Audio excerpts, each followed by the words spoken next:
In the unending silence of the cosmos, our world is an anomaly. This solitary sphere of blue and white floats as a fragile exception, a testament to a cascade of impossibly fortunate events. Life, in all its chaotic and beautiful complexity, flourishes here, painting our planet with a vibrant palette of consciousness and form. For millennia, humanity has stared into the celestial abyss, haunted and inspired by one profound, recurring question. Are we alone?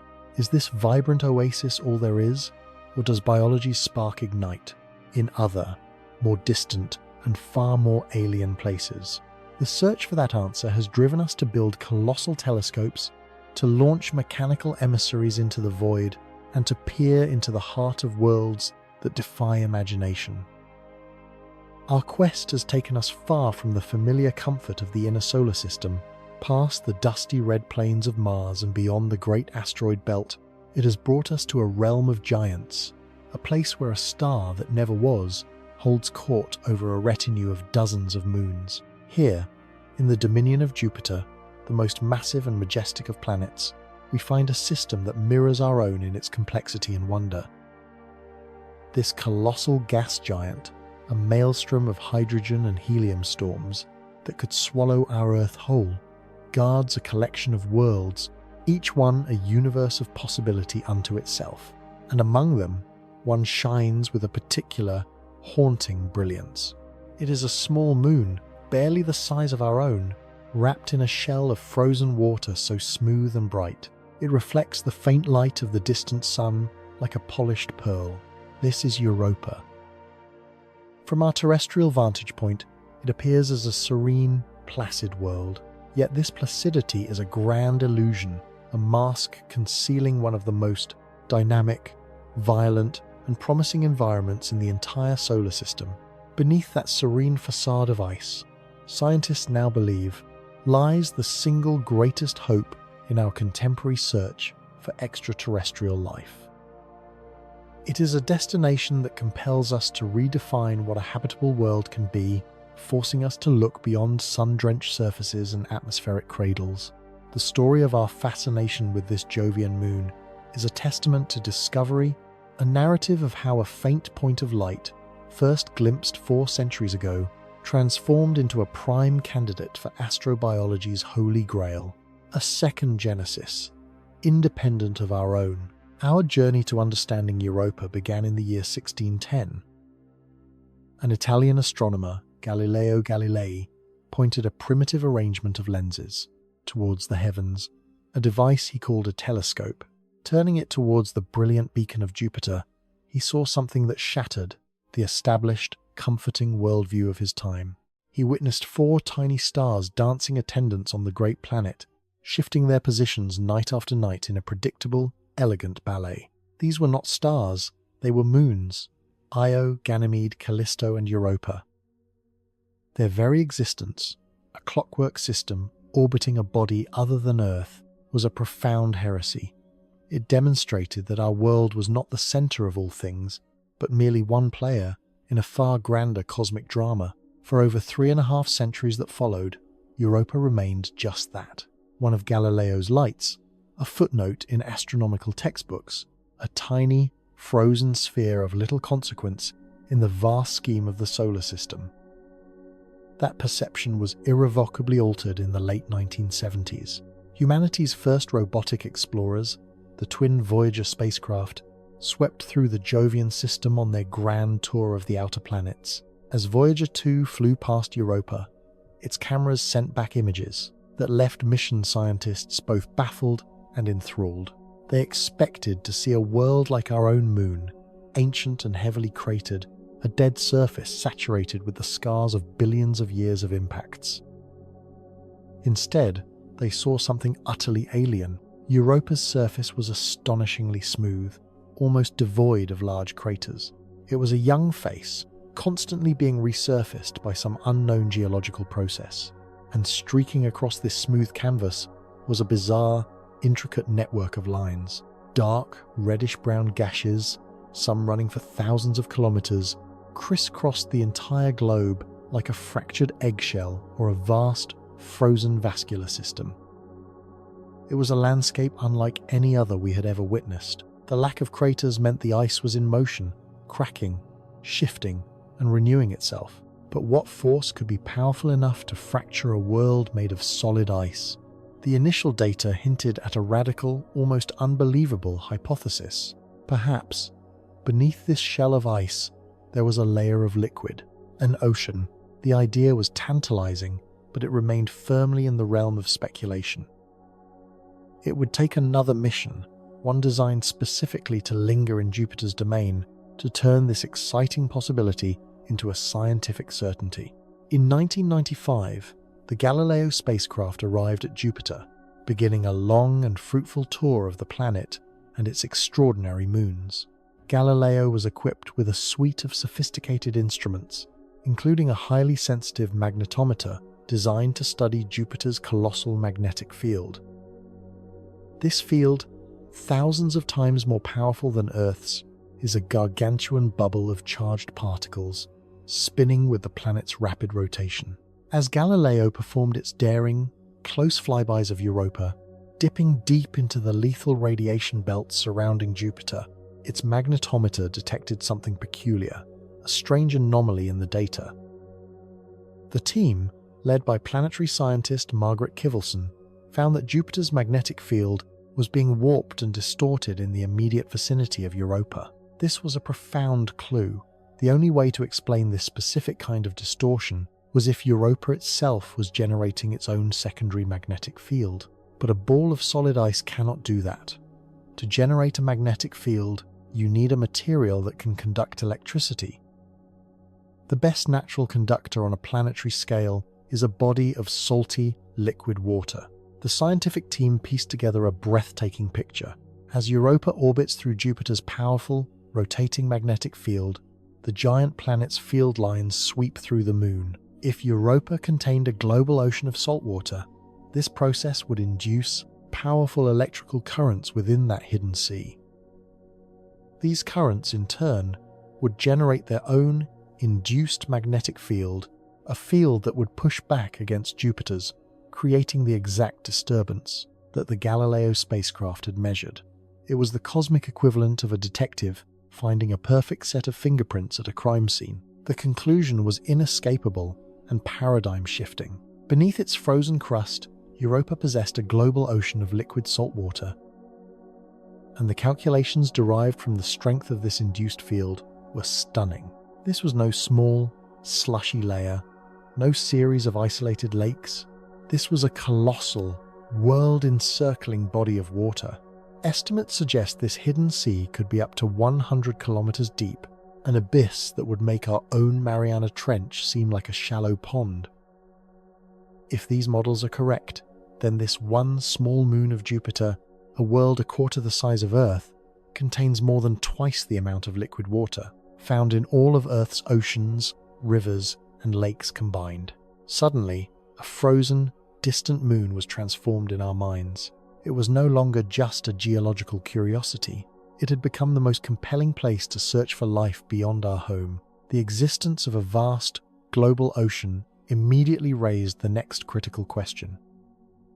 How could it possibly stay liquid? Europa is more than 5 times farther from the Sun than Earth is. At that immense distance, the Sun appears as little more than an unusually bright star. Surface temperatures on the Moon plummet to a cryogenic 160 degrees Celsius below zero.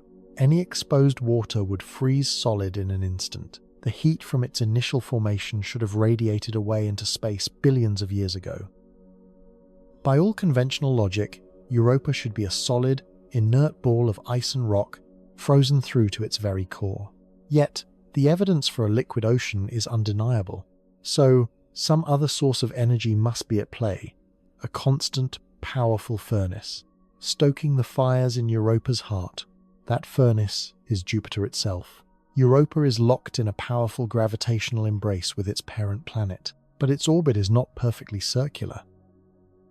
It is slightly elliptical, a result of the gravitational nudges from its neighboring moons, Io and Ganymede. This slight elongation in its path has profound consequences. As Europa moves along its orbit, the distance between it and Jupiter constantly changes.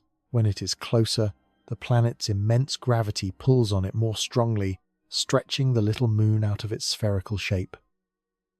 As it moves farther away, the gravitational pull weakens, and Europa relaxes back towards a more spherical form.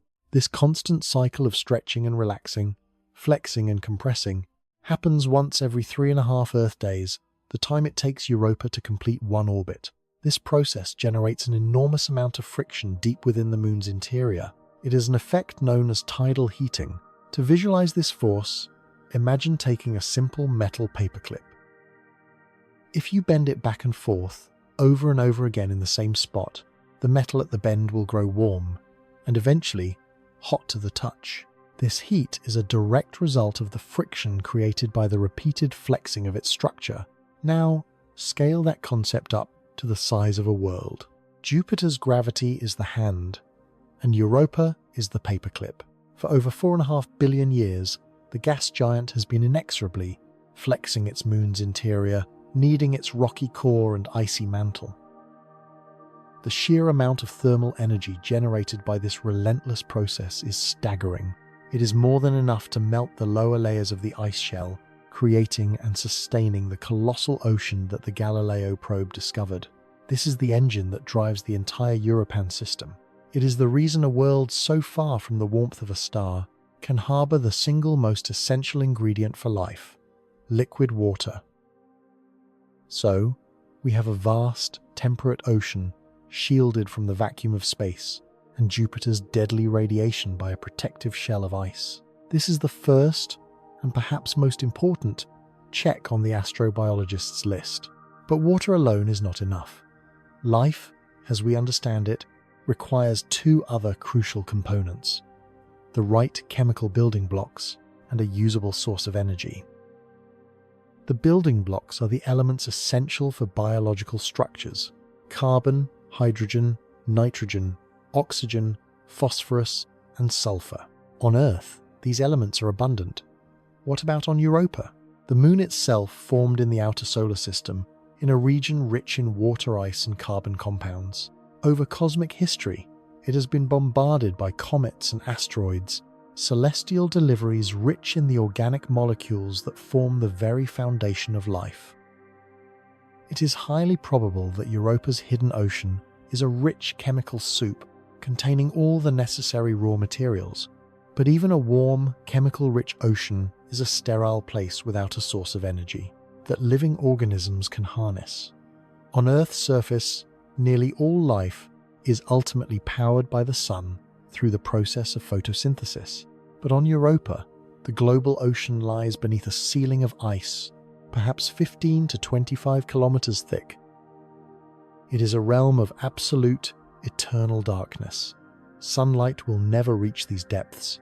So, if life exists here, it must be powered by a different mechanism. It must derive its energy not from light, but from chemistry.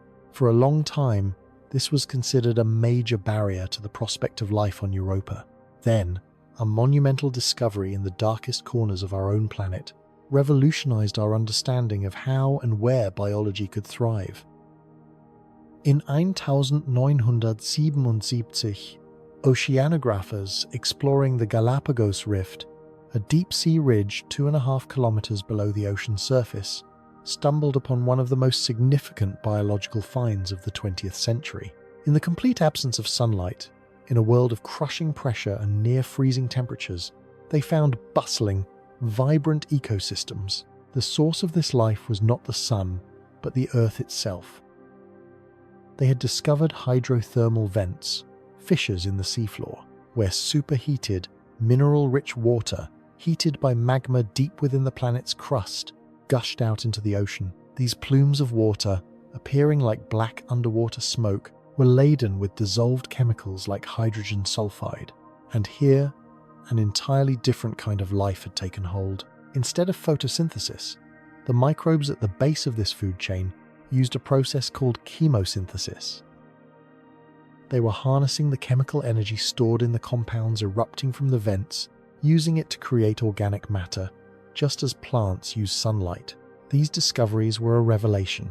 they proved that life could prosper in total darkness, independent of the sun, powered entirely by geological and chemical energy.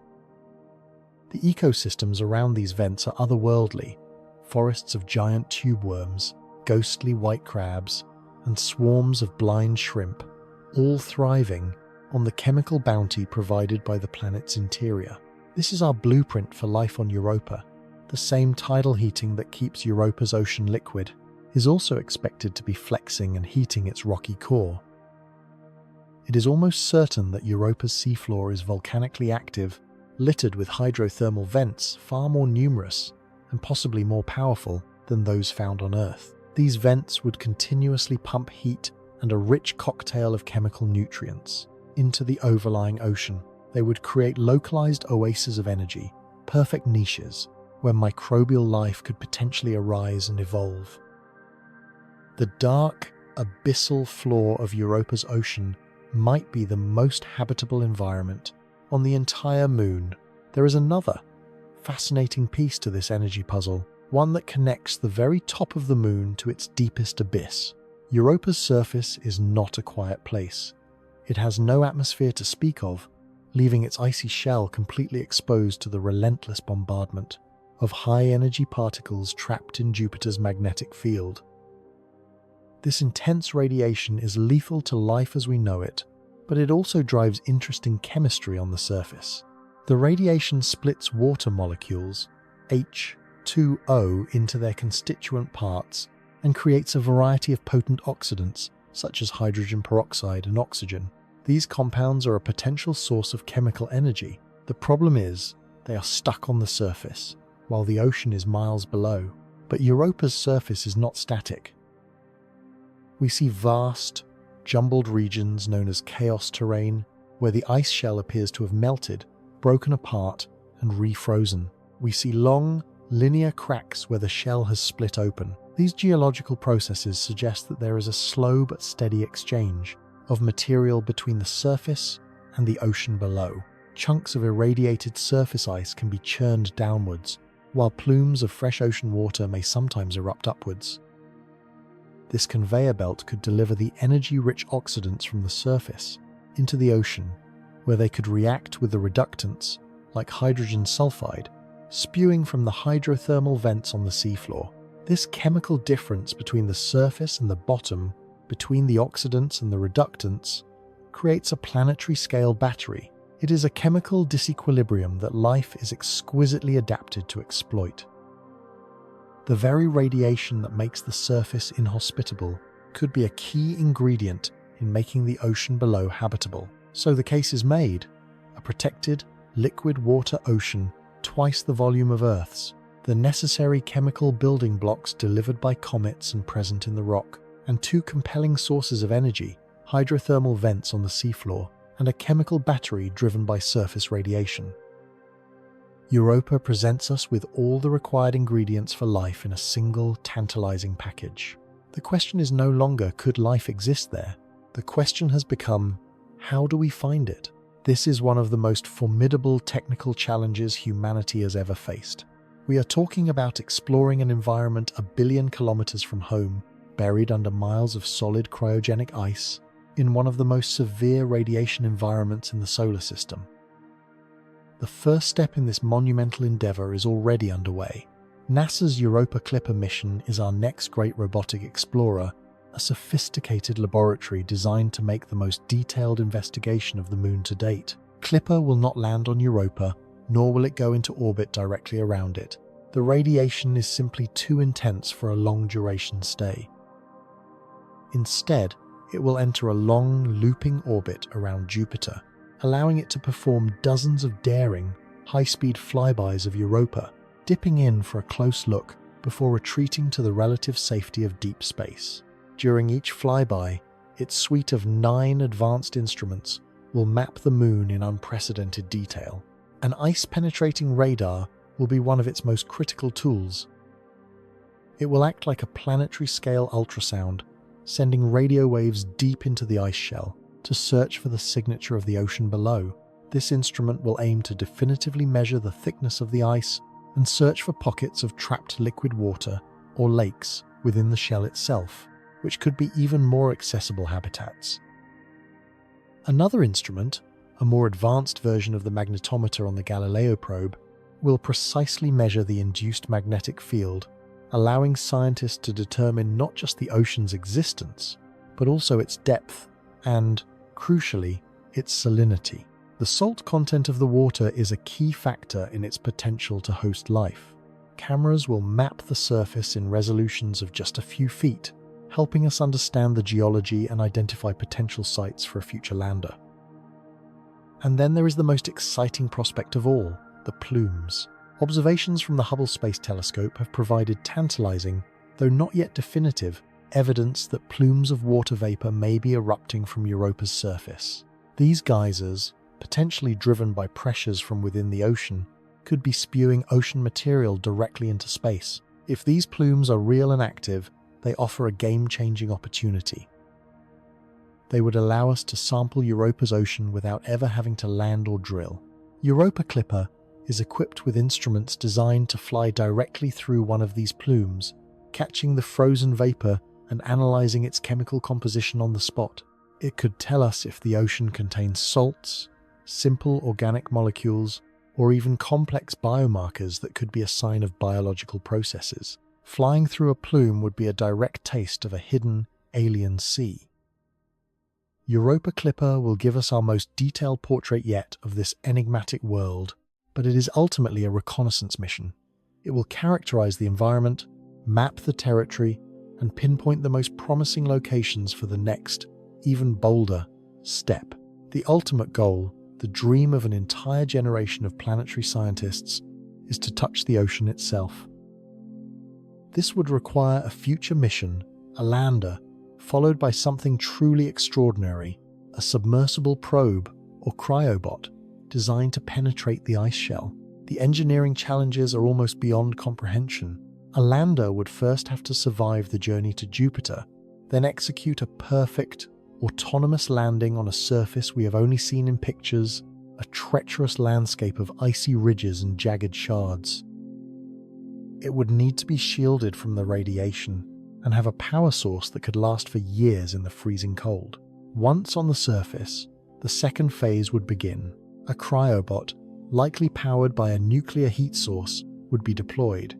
Its task, to melt its way down through kilometers of ice harder than granite. This journey through the ice would be an epic in itself. It could take years to complete. The probe would have to navigate around obstacles, analyze the composition of the ice as it descends, and maintain communication with the lander on the surface, which would in turn relay the data back to a distant and anxious Earth. It would be a slow, lonely descent into the unknown, a journey into the heart of another world. We can only imagine the final moments of such a mission, the final few meters of ice, the change in temperature and pressure, and then breakthrough.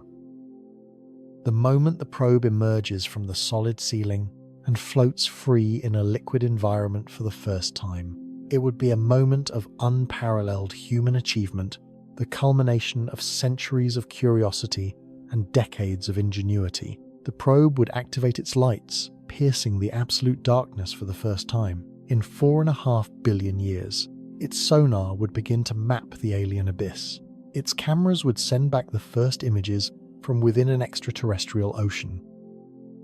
What would we see? Would the water be sterile and clear, the seafloor a silent, barren landscape of rock?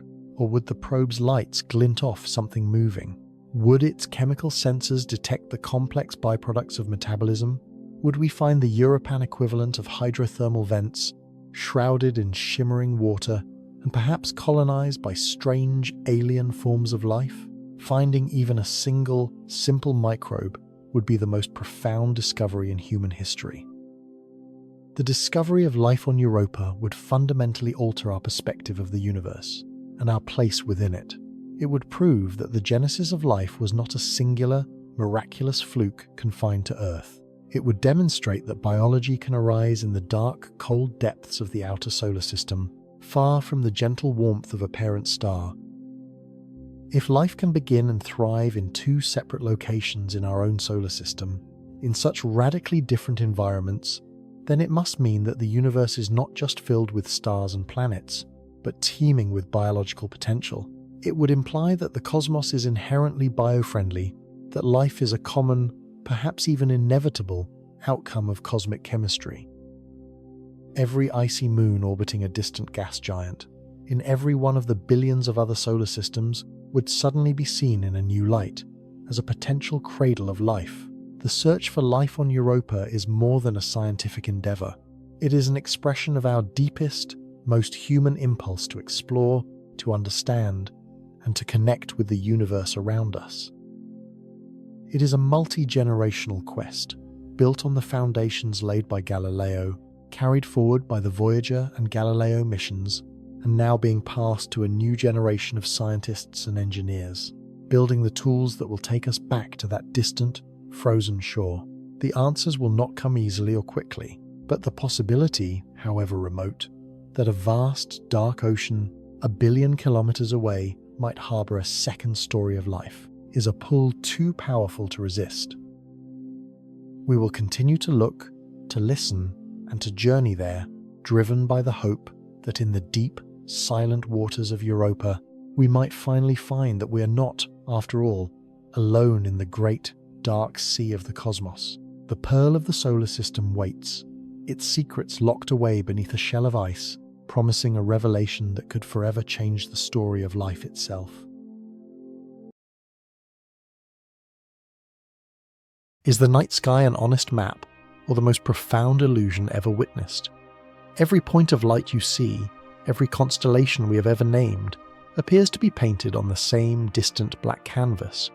They feel close, equidistant, a comforting dome over our world. But this perception is a trick of biology and distance, a failure of intuition woven into our very DNA. Our minds, evolved to gauge the trajectory of a thrown spear or the distance to a far-off mountain, simply have no framework for the truth of the cosmos. The reality is a terrifying, exhilarating abyss of depth, where the space between the lights is a void so vast it defies all human metrics. For millennia, we have tried to conquer this illusion. We built astrolabes and sextants, trying to pin down the heavens with geometry. We invented the telescope, a tool to magnify the impossibly far, only to discover that the abyss was deeper than we could have ever dreamed. Each new discovery, each new order of magnitude we unveiled, did not make the universe smaller or more manageable. It did the opposite. It revealed an arena of such staggering proportions that our units of measure, our miles and kilometers, became meaningless whispers in a hurricane of scale. They are the measurements of a single grain of sand applied to a desert that stretches beyond any horizon. We are cartographers standing at the shore of an infinite ocean, and our journey to map it begins by leaving everything we know behind. Let us begin that journey now, pull away from the familiar blues and whites of Earth, the only home we have ever known. Watch as continents and oceans resolve into a swirling marble, then shrink to a delicate blue pearl suspended in an impossible blackness. Already, our sense of place is undone. The ground is gone. Up and down have lost their meaning. There is only the sun, a searing, unfiltered furnace to one side and the endless void on the other. Our first port of call is the moon, a silent, pockmarked world that for all of human history represented the very limit of aspiration. From here, our home is a brilliant blue star in the sky, a beacon of life in a desolate solar neighbourhood. But we are only just beginning. We push outward, past the red, dusty plains of Mars, a world that might have been a sibling to our own but suffered a different, colder fate. We feel the pull of the system's true heavyweight, the colossal gas giant Jupiter, a world so massive it is less a planet and more of a failed sun. Its great red spot is a perpetual storm wider than our entire planet, a hurricane that has raged for centuries, a testament to the violent physics that govern these larger worlds. This is a king robed in atmospheric rivers of ammonia and hydrogen, its faint ring system a subtle crown, its legion of moons a royal court of ice and rock. The scale shifts again. The distance from Earth to Jupiter, a journey that takes our fastest probes years to complete, becomes a mere stepping stone. Outward we fly, toward the jewel of the solar system, Saturn. Its rings, which appear so solid from Earth, resolve into what they are: trillions of pieces of ice and dust, the ghost of a shattered moon, arranged by gravity into a structure of impossible grace and fragility. Each particle, from the size of a snowflake to the size of a house, dutifully orbits the great planet in a cosmic ballet of sublime precision. We pass the tilted pale blue sphere of Uranus and the deep azure of Neptune, where winds scream at supersonic speeds in an atmosphere of frozen methane. These are the ice giants, the lonely sentinels of the outer dark, worlds so far from the sun that its light is little more than a brilliant star. We are now billions of kilometers from where we started, but in the grand scheme of things, we have barely left our front door. We press on, past the Kuiper Belt, a scattered junkyard of icy debris left over from the formation of the solar system, and then we cross an invisible boundary, a place where the solar wind, the stream of charged particles flowing from our sun, finally collides with the interstellar medium. This is the heliopause, the true edge of our solar system. The sun's gravitational influence continues, but its atmospheric bubble has burst. We are now in the space between the stars. The distances here are no longer measured in the familiar language of travel. They are measured in the speed of light itself, the universe's absolute speed limit. A single light year, the distance light travels in 1 year, is nearly 10 trillion kilometers. It is a number so large that it is, for all intents and purposes, just a placeholder for unimaginably far. Our closest stellar neighbour, Proxima Centauri, is over 4 light-years away. To journey there, even in our imagination, is to experience a new kind of solitude. For years, decades, centuries, you would travel through a near-perfect vacuum, a darkness punctuated only by the distant, unwavering light of stars that never seem to get any closer. The emptiness is the story here. The universe, we are now beginning to truly understand, is defined not by its matter, but by the sheer, overwhelming scale of its nothingness. But we are not adrift. We are part of a structure, an immense celestial island. As we pull our perspective back further, the scattered lights of individual stars begin to coalesce. They merge into a luminous river, a glowing band of light that has haunted our skies and our myths since the dawn of consciousness. We are seeing our home, the Milky Way galaxy, from the inside. This is our city of stars, a sprawling, spiral metropolis of at least 200 billion suns, each one a potential anchor for its own system of worlds. Our sun is just one citizen among this countless host, residing in a quiet suburban spiral arm far from the chaotic city centre.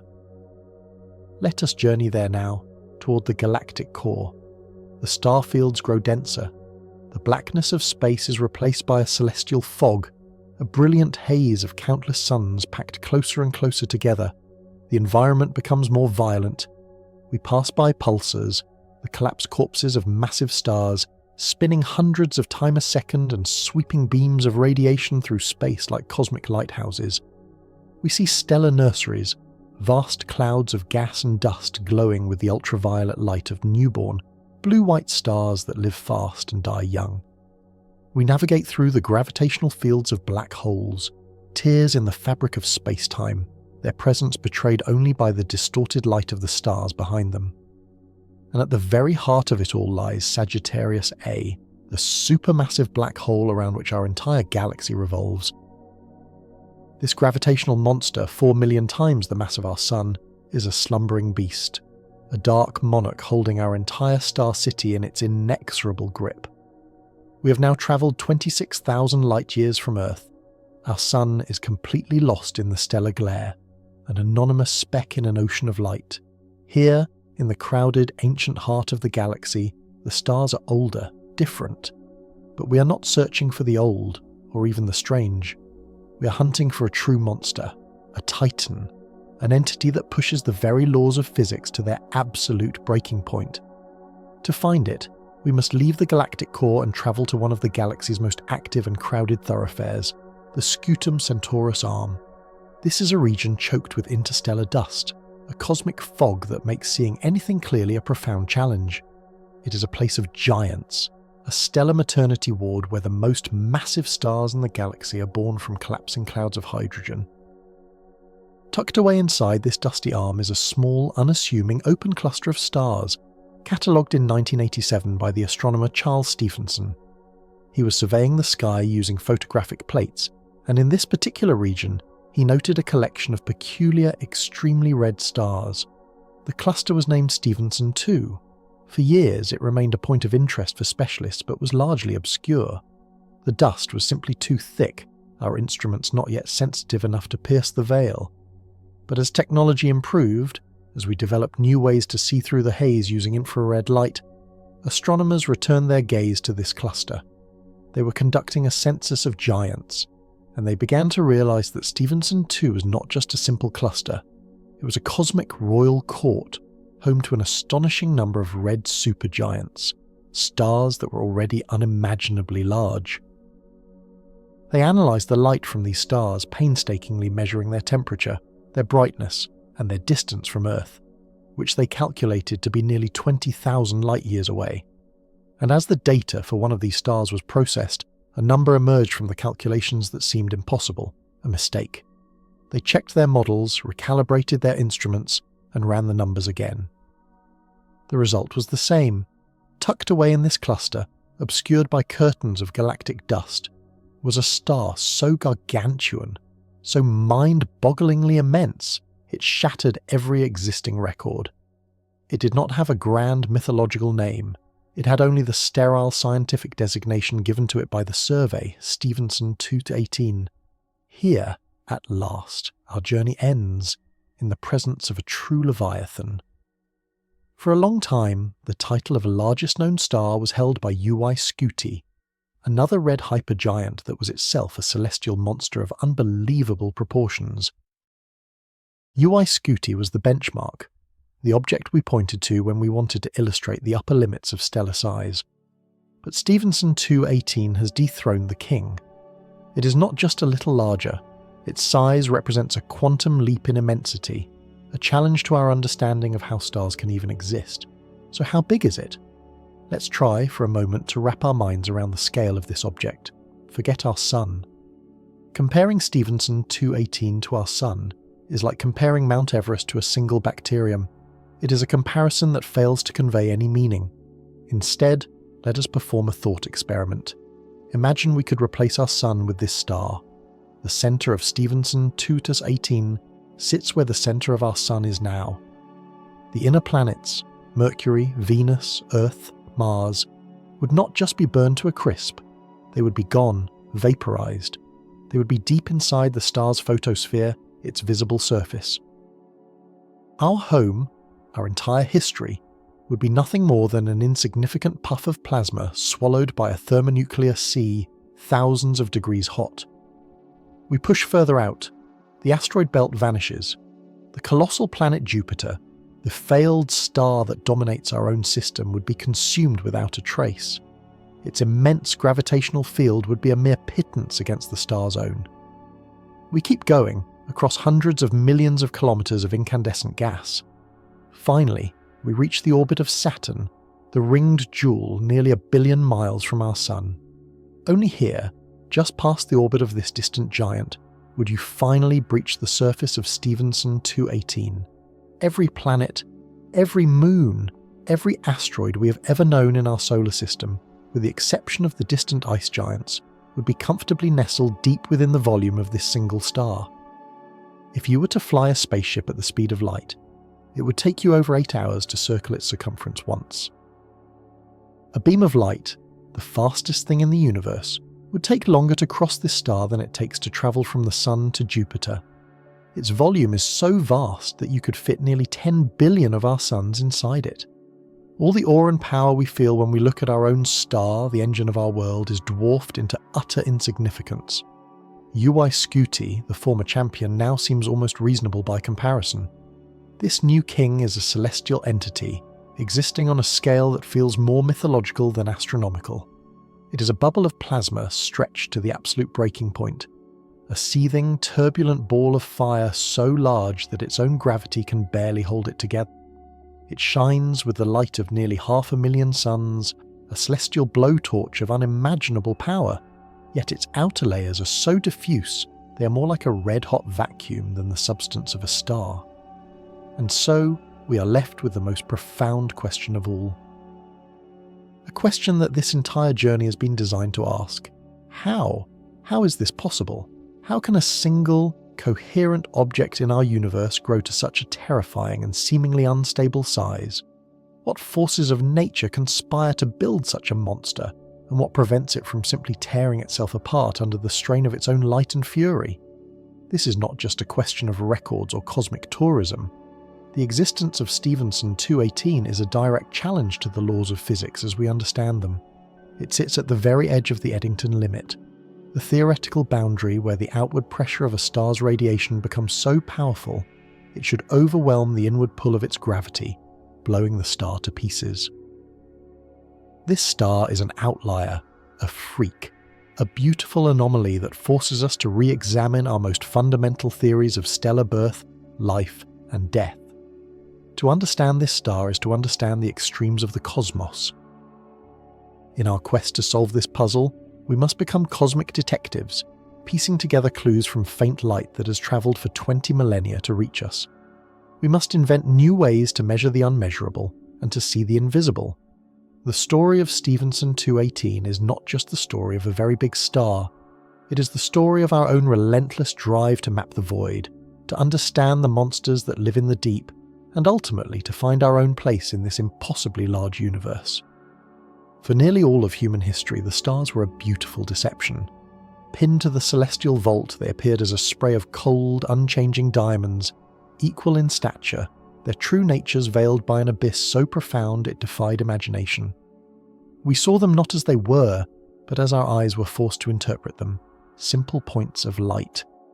This was the elegant lie told by the vastness of space, a lie that would take millennia of relentless curiosity to unravel. To gaze upon a star was to be humbled by distance, to ask its size was to border on insanity. How do you measure a fire that rages quadrillions of miles away? How do you hold a cosmic yardstick to something so remote, its light has travelled for centuries just to reach your eye? The question itself seemed to mock the very limits of human endeavour. Yet, it is in our nature to ask impossible questions. We are the descendants of navigators and dreamers who charted worlds by these same distant lights, and the impulse to know, to measure, to comprehend is woven into our very being. The quest to size the stars is not just a story of astronomical technique, it is the story of us, refusing to accept the cosmos as a mere backdrop, and instead demanding to know the scale of its players. It is a detective story written in photons and gravity, played out across generations, where each discovery was a hard-won key, unlocking another door in a seemingly infinite hallway. The first step was to shatter the illusion of the celestial sphere, to prove that the stars were not equidistant. This required a tool born not of lenses, but of perspective. The ancient Greeks understood the principle, a simple trick of perception you can perform right now. Hold your thumb out at arm's length and close one eye. Note its position against a distant wall. Now switch eyes. Your thumb appears to jump. This is parallax, the apparent shift of a nearby object against a distant background. Astronomers realized that Earth itself provided the two necessary eyes. By observing a star in June, and then again in December, our planet would have travelled 300 million kilometres to the opposite side of its orbit. Surely this enormous baseline would cause a nearby star to shift its position against the backdrop of its more distant brethren. For centuries they tried. Tycho Brahe, with his magnificent island observatory, strained to see the shift, but his instruments weren't precise enough. The null result was interpreted not as a failure of equipment, but as proof that the stars were unthinkably far away, their parallax shift too minuscule to register. The silence from the stars was deafening, a testament to an unimaginable scale. It wasn't until 1838 that the silence was broken. The German astronomer Friedrich Bessel, after a grueling 18 months of meticulous observation of the star 61 Cygni, finally measured what no human had seen before, a tiny, almost imperceptible wobble. The shift was less than 1/3 of an arcsecond. To appreciate this scale, imagine a coin placed more than 5 kilometres away. The The angle it occupies in your vision is 1 arc-second. Bessel had measured a deviation smaller than that. It was a microscopic measurement that yielded a colossal result. For the first time, we had a concrete distance to a star other than our own. 61. Cygni was over 60 trillion miles away. The dam had broken. By turning our entire planet into a cosmic surveying instrument, we had found the first rung on the ladder to the stars. Parallax gave us a direct geometric measurement of distance, a fundamental truth upon which everything else would be built. But it was a fragile, difficult tool. It only worked for our closest cosmic neighbours. For the vast majority of stars, even Earth's orbit was too small a baseline. They were simply too far away to produce any discernible shift. A new key was needed. That key was found not in a star's position, but in its very essence, its light. We all have an intuitive understanding of how light and distance are related. A candle held a few feet away is bright. Move it 100 feet away, and its glow becomes faint. If you knew, somehow, that every candle in the world possessed the exact same intrinsic brightness, you could determine its distance based solely on how dim it appeared. This simple concept, known as the inverse square law, became the next great hope for cosmic cartography. Astronomers began a hunt for these standard candles, celestial objects whose true brightness or luminosity was known. They found them in pulsating stars called Cepheid variables, cosmic lighthouses whose pulse rate was directly tied to their intrinsic power. Find a Cepheid, measure its pulse, and you know how bright it truly is. Compare that to how bright it appears, and you can calculate its distance. This technique allowed us to leapfrog over the limitations of parallax, pushing our measurements deeper into the Milky Way and even to neighbouring galaxies. But this only gave us distance. The grand prize, the actual physical size of a star, remained elusive. We knew how far away they were, but not how big. To find that, we had to do something extraordinary. We had to learn how to read light itself. If you pass sunlight through a prism, it splits into a familiar rainbow, a continuous spectrum of colour. But in the early 19th century, a physicist named Joseph von Fraunhofer, using more precise equipment, noticed something startling. The sun's rainbow was not perfect. It was crosshatched by hundreds of fine, dark lines, mysterious gaps where specific colours were missing. For decades, these lines were a baffling enigma. It was only later that we understood we were seeing a cosmic fingerprint. As light blazes out from a star's core, it passes through the star's cooler outer atmosphere. The chemical elements in that atmosphere, hydrogen, helium, iron, each absorb light at their own unique characteristic frequencies. Those missing colours, the dark Fraunhofer lines, are the shadows cast by atoms. Suddenly, we had a Rosetta Stone for the stars. The spectrum of a star's light became its biography, a detailed report revealing its chemical composition, its temperature, its pressure, even the speed at which it was rotating. It was a revolution. We no longer just saw a point of light. We saw a place, a churning sphere of specific elements burning at a specific heat. This newfound ability to determine a star's temperature was the final, crucial piece of the puzzle. Physics dictates a fundamental relationship between the temperature of an object, its surface area, and the total amount of energy it radiates. It's known as the Stefan Boltzmann law. A small or hot object can radiate the same total energy as a large cool object. We could now use our standard candles to determine a star's true luminosity, its total energy output. And with spectroscopy, we could determine its surface temperature. With those two values in hand, calculating the third was a matter of simple arithmetic. The star's surface area, and from that its radius, was finally revealed. We had done it. We had devised a method to hold a ruler to a bonfire 1,000 light years away. The era of stellar giants had begun. The hunt was on for the largest suns in the cosmos. For much of the 20th century, the champions were familiar names, beacons in our night sky.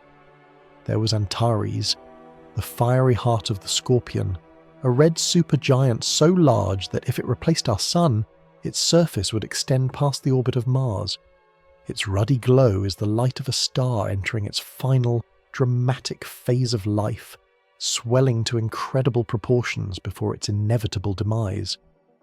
Then there was Betelgeuse, the brooding shoulder of Orion, a star so famously immense it became a benchmark for cosmic scale. A similar red supergiant, its size is not static. Betelgeuse is a dynamic, pulsating behemoth, its surface boiling and churning, its very diameter in a constant state of flux. In late 2019, it dimmed so dramatically that astronomers wondered if it was on the verge of exploding into a supernova, a celestial death rattle that would be visible in daylight from Earth. These were the titans we knew, colossal spheres of plasma that dwarfed our own sun, making it seem like a grain of sand next to a beach ball. They stretched our understanding of what a star could be, pushing the known limits of stellar physics. But even these giants were destined to be dethroned. The universe, it turned out, had an even grander imagination. In the mid-2000s, a team of astronomers was poring over data from a survey of the southern sky, sifting through the light of millions of stars. Deep in the constellation of Scutum, the Shield, they found something extraordinary. It wasn't a particularly bright star, in fact, it was too dim to be seen with the naked eye. But the data told a story that was difficult to believe. The star, catalogued as UY Scuti, was a variable star, its brightness fluctuating over a period of more than 2 years. This variability, combined with its infrared signature, suggested it was a late-stage hypergiant, a rare and extreme class of star. Using the techniques perfected over the previous century, astronomers began to piece together its profile. They measured its distance, a staggering 9,500 light-years away.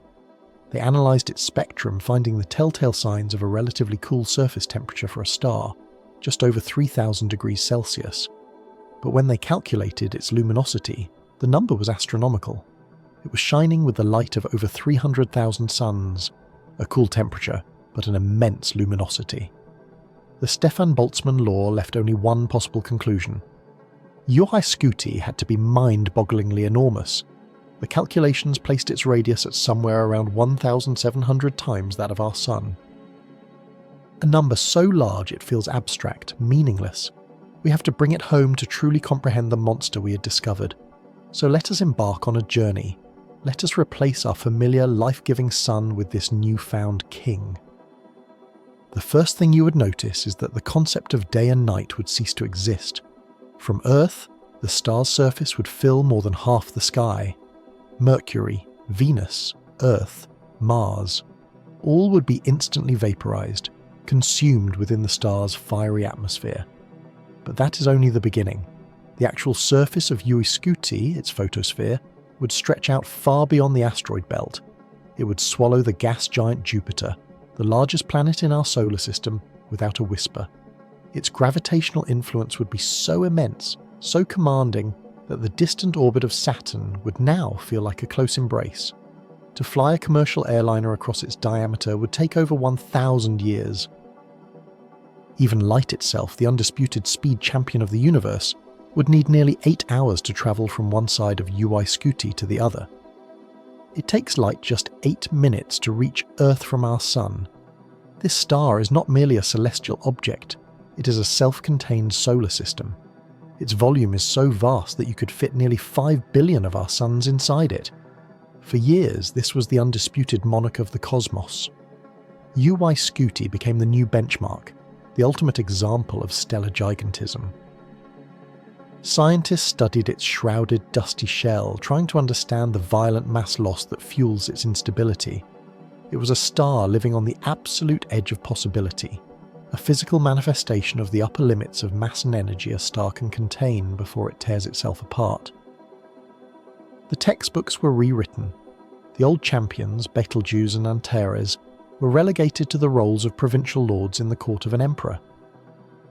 UY Scuti was the final answer, the triumphant culmination of a 200-year quest to measure the immeasurable. It seemed the story of cosmic titans had found its final chapter.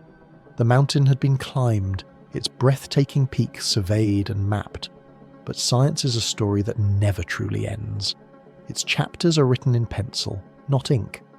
And even as UY Scuti reigned supreme, a ghost was waiting in the archives of a different sky survey, an unassuming data point logged decades earlier. It was an anomaly hidden in plain sight within a dense, overlooked cluster of stars. an object so extreme, so impossibly large according to the initial readings, that it was dismissed as an error, a flaw in the data, a miscalculation. Because to accept it as real would mean that our understanding was incomplete. It would mean that the yardstick we had so carefully crafted was somehow flawed, or that the universe had produced a monster that defied our most fundamental theories. A shadow was stirring, a presence that suggested the mountain we had just climbed, the one that took all our ingenuity to scale, was merely a foothill on the path to something truly incomprehensible. For a time, we thought we had found the edge of possibility. In the crimson glow of UY Scuti, humanity had discovered a monster, a star so grotesquely swollen it seemed to defy the very physics that had given it birth, a celestial sovereign at the known limits of size. It became our benchmark for the colossal, the ultimate yardstick against which all other stellar giants were measured and found wanting. We had crowned our king, and the cosmos, it seemed, had shown us its hand. But the universe is a profoundly humble place for those who claim certainty. Its grandest secrets are seldom paraded in the open. They are whispered from behind impenetrable veils, hidden not in the empty voids between galaxies, but right here, in our own home, tucked away in the most crowded, chaotic and visually hostile neighbourhoods of the Milky Way. The search for the true monarch of the stars required us to look not at the brightest points of light, but into the deepest darkness, into a region of our galaxy so choked with dust and gas that it appears to the naked eye as a river of absolute nothing. This celestial dead zone lies in the direction of the constellation Scutum, the Shield, a fitting name for a region that guards its secrets so fiercely. Here, some 18,900 light-years from Earth, the majestic spiral arm of our galaxy begins to curve inward, a grand, sweeping causeway of stars on its journey toward the galactic core. This is not the serene, sparsely populated neighbourhood our sun enjoys. This is the city centre at rush hour, a violent, seething metropolis of stellar creation and destruction, a place where the universe is still hot from the forge. Thick, roiling clouds of hydrogen, carbon, and silicate dust, the accumulated soot of billions of years of stellar life and death, hang like an impenetrable smog, blotting out the light from behind. To optical telescopes, this is a cosmic cataract, a blind spot on the grand map of our galaxy, a frustrating wall of blackness. It was precisely into this wall that we had to stare, because hiding within it was a prize beyond imagining. Our journey begins not with a gleaming modern space telescope, but with the patient, methodical work of an American astronomer in 1990. Charles Stephenson, using photographic plates sensitive to deep red light, was meticulously cataloguing new types of stars, particularly carbon stars, in the northern summer sky, a process akin to taking a census of a city shrouded in a perpetual thick fog.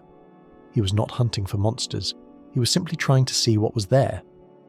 In his survey, he identified a faint anonymous grouping of stars, a tiny, almost insignificant smudge on his plates, which he labelled simply Stevenson 2. At the time, it was just another entry in a catalogue, a footnote in a paper. No one could have known that this unassuming little cluster was not a quaint village of ordinary stars, but a den of titans. It was a gravitational island, a rare open cluster, but one populated almost exclusively by red supergiants, the dying, bloated embers of the most massive stars the galaxy can produce. Imagine finding an island inhabited solely by blue whales, and you begin to grasp the sheer improbability, the sheer statistical anomaly of Stevenson 2. This was a place where the normal rules of stellar evolution seemed to be pushed to their absolute breaking point, a cosmic retirement home for the most gargantuan stars in the Milky Way, all gathered together in one place. And within this gathering of giants, one of them, the 18th star catalogued in the cluster, was destined to rewrite our understanding of what a star could be. But to see it, to even begin to comprehend it, we had to abandon our eyes.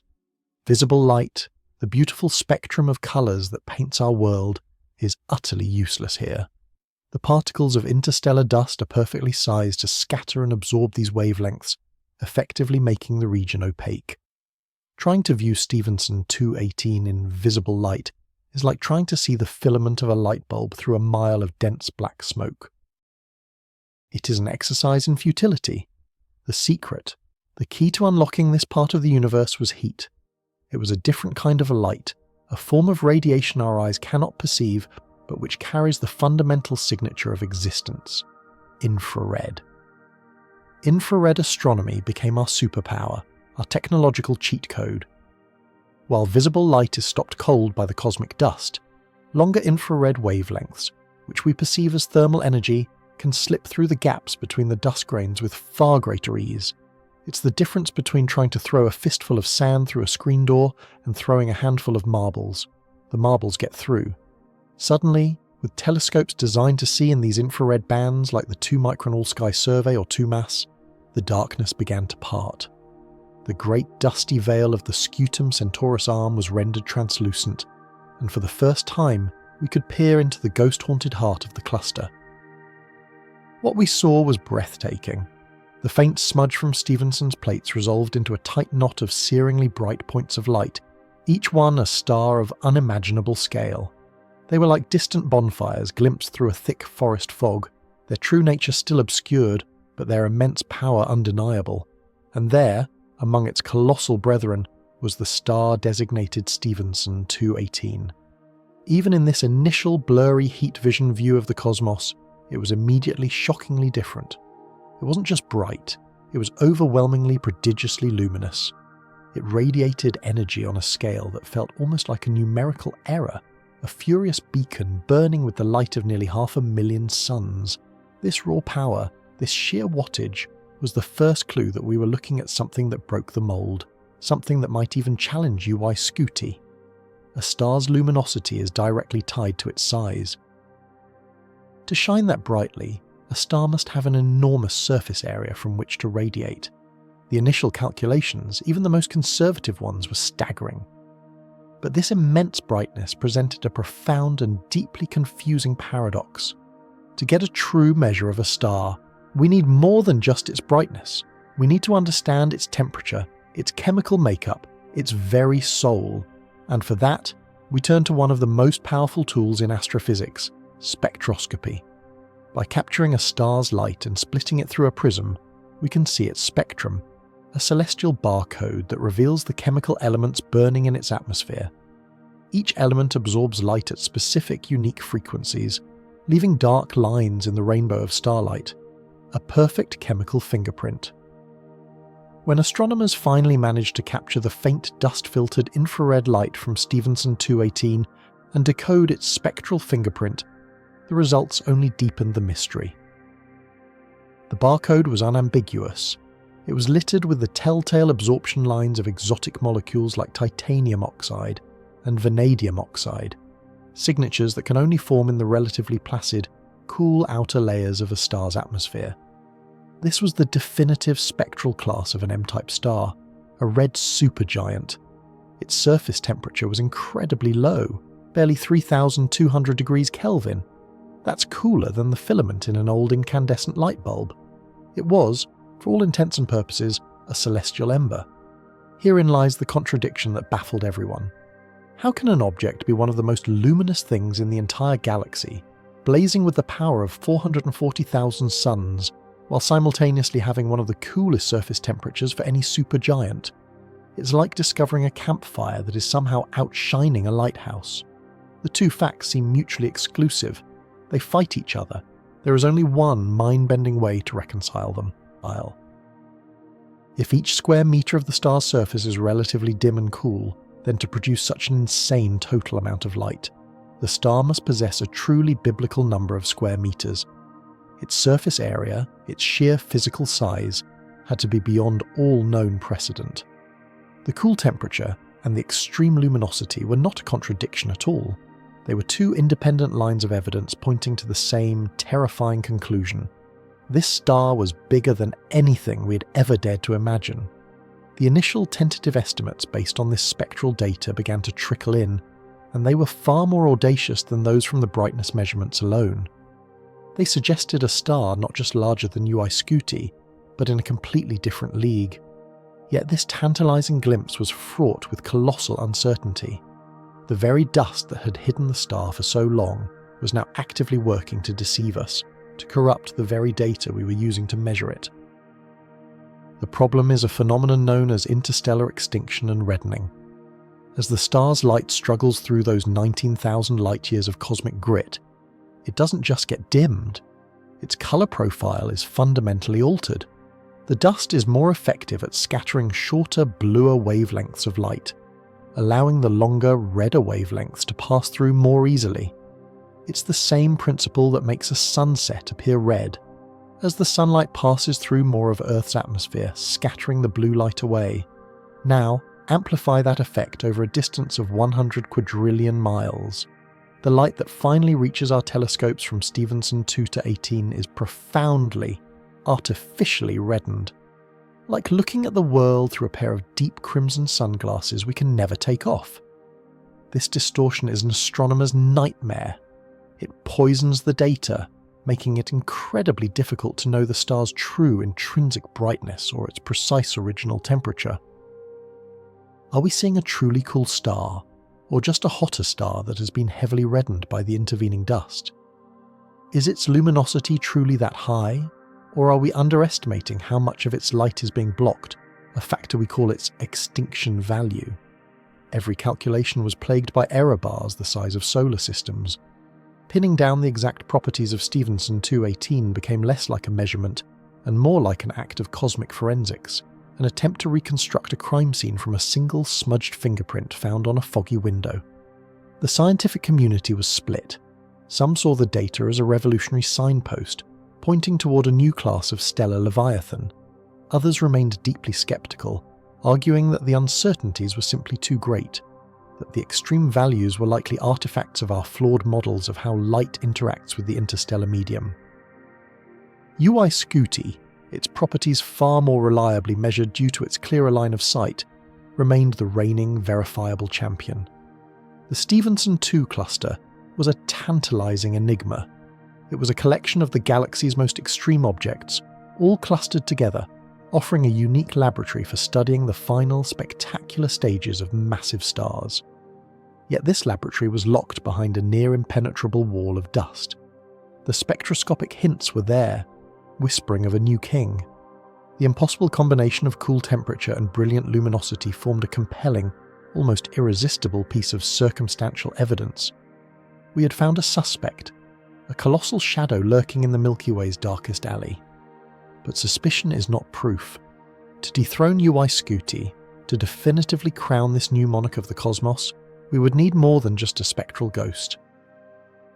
We would need a new way of seeing, a new technique so precise it could cut through the interstellar fog and measure the star directly. We had to find a way to place a celestial ruler across 19,000 light-years of hostile space, to bypass the deceptions of dust and distance, and to ask the star a simple question: just how big are you really? The challenge seemed insurmountable, but the potential reward, the chance to gaze upon the face of the largest star in our universe, drove a new generation of astronomers to devise some of the most ingenious observational methods ever conceived. The case for Stephenson 2 to 18 was about to be made, not with estimations and models, but with the cold, hard light of empirical evidence. And so, the gauntlet was thrown. Across 19,000 light-years of interstellar void, a challenge had been issued not in words, but in photons.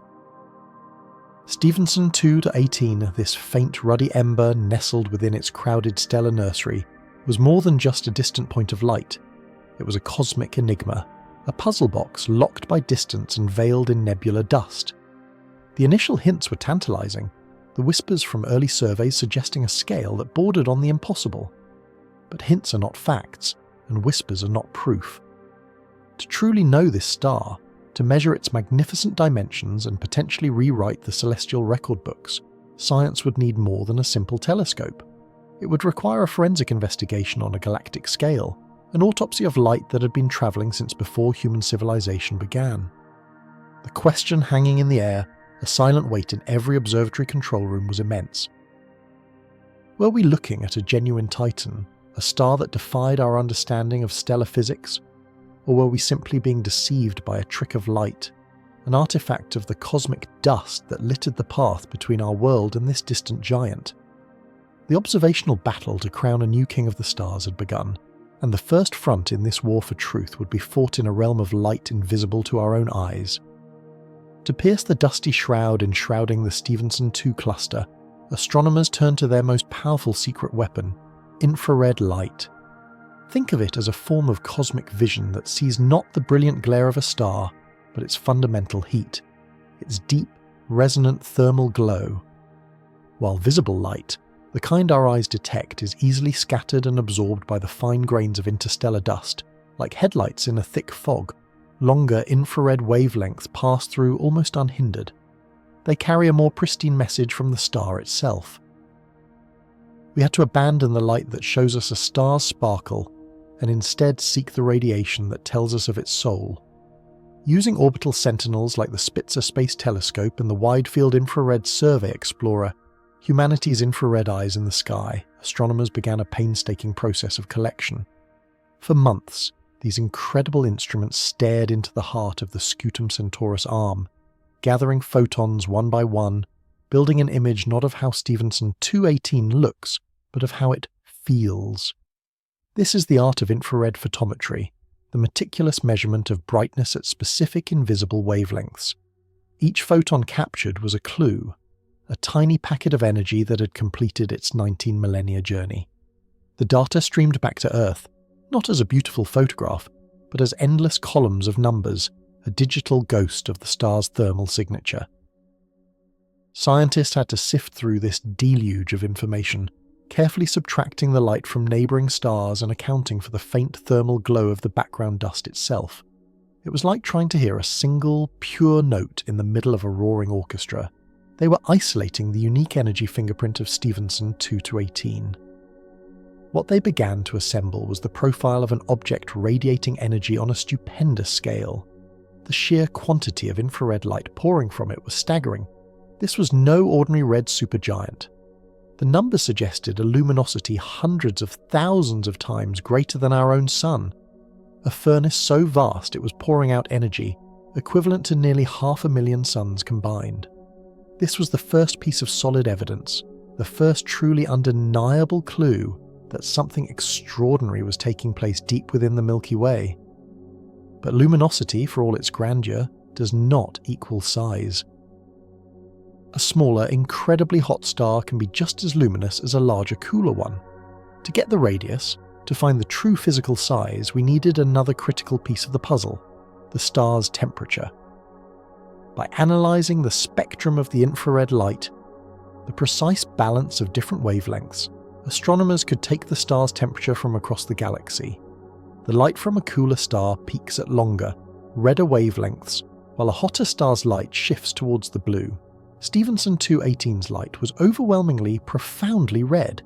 Its spectral signature screamed that it was a celestial iceberg, not a fireball. The models indicated a surface temperature of only about 3,200 Kelvin. To us, this sounds incredibly hot, a temperature that would vaporize any known material. But for a star, this is exceptionally cool, bordering on frigid. It placed Stephenson 218 firmly in the category of the coolest, most evolved red supergiants. And here, the breathtaking logic of physics took hold. If you have an object that is only moderately hot, yet it is putting out an absolutely colossal amount of energy, there is only one possible explanation. That object must be incomprehensibly, unbelievably vast. The sheer surface area required to radiate that much energy at such a low temperature had to be larger than anything we'd ever confidently measured. The initial calculations were so extreme that they were met with skepticism, even by the teams who performed them. The numbers pointed to a radius of over 2,000 times that of our Sun. A star so large that if it replaced our Sun, its surface would extend beyond the orbit of Saturn. It was a result that felt like a fantasy, a conclusion so profound it demanded more proof. The infrared data had opened the door, but to walk through it, we needed to corroborate this finding with a completely different method, a technique that would let us feel the very breath of this distant monster. For this next step, we had to stop looking at the star itself and start listening to its immediate surroundings. We turned from light to sound, or at least the cosmic equivalent. Red supergiants like Stephenson's 218 are not serene, stable spheres. They are dying stars, great throbbing hearts that are actively shedding their outer layers into space. In their final, dramatic chapters, they blow off enormous stellar winds, creating vast, expanding shells of gas and dust that envelop them like a cocoon. And within these shells, a strange and wonderful phenomenon occurs. Certain molecules, like silicon monoxide, when energized by the star's faint light, can become agitated in a very specific way. They absorb energy and then release it in a concentrated, coherent beam of microwave radiation. This is a maser, the microwave equivalent of a laser. These masers, embedded in the star's outflowing atmosphere, act as natural amplifiers, cosmic beacons broadcasting a precise radio frequency. And for astronomers, they are a gift from the universe. Using arrays of powerful radio telescopes, like the Very Large Array in New Mexico, we can tune in to these maser emissions. We can listen to the whisper of silicon monoxide molecules 95 quadrillion kilometers away. This is not just an act of cosmic eavesdropping, it provides a crucial diagnostic tool. Because these masses are moving away from the star along with the rest of the outflowing gas, their signal is subject to the Doppler effect. The signal from the gas moving towards us is shifted to a slightly higher frequency, or blue shifted. The signal from the gas on the far side of the star moving away from us is shifted to a lower frequency, or red shifted. By measuring the precise extent of this shift, we can calculate the velocity of the expanding shell of gas with incredible accuracy. We are, in effect, measuring the speed of the star's own breath. For Stephenson 2-18, the maser signals painted a clear picture of a star shedding its mass at a steady, inexorable pace. But more importantly, the physical distance between the blue-shifted masers on the front side and the red-shifted masers on the back side gives us an independent geometric measurement. It provides a physical ruler, a way to gauge the scale of the star's immediate environment.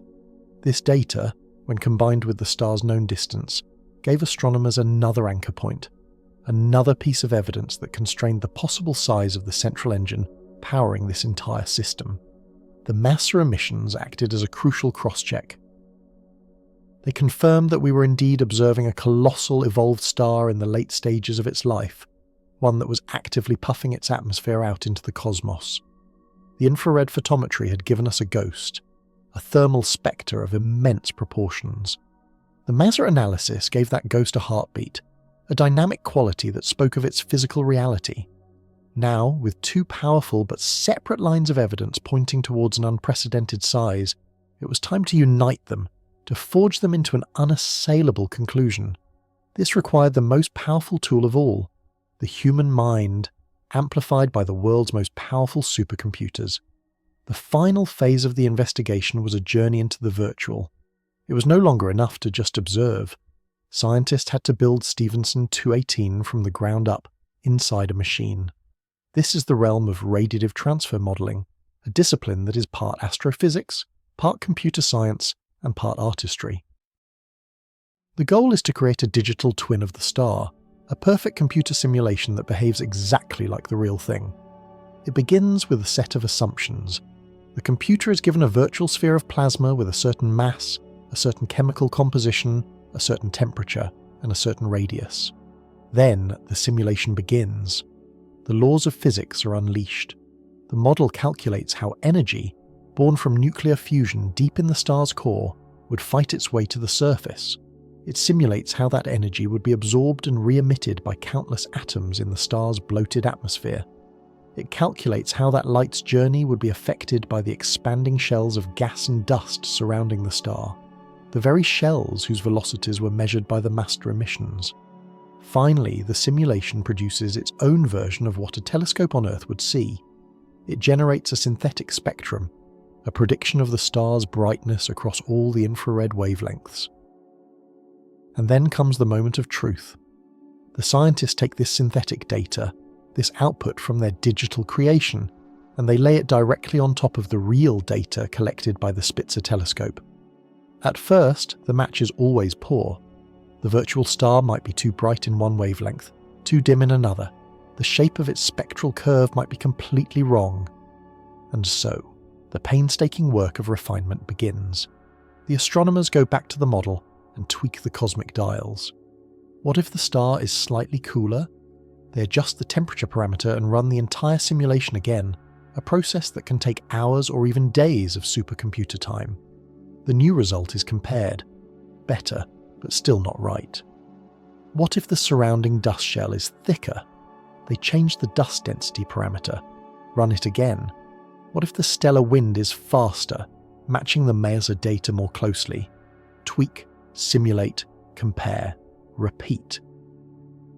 This is a relentless, iterative process, a form of celestial sculpting. For Stephenson 2-18, this was a monumental task. The team ran hundreds, then thousands of simulations, exploring every plausible combination of parameters. They were methodically eliminating every possibility that did not perfectly match the observed reality. They were forcing the ghost in the machine to become identical to the giant in the sky. Slowly, painstakingly, with each new run, the simulated data began to converge with the real-world observations. The jagged lines of the model's output spectrum started to align, to perfectly overlay the smooth curve of the data beamed back from space.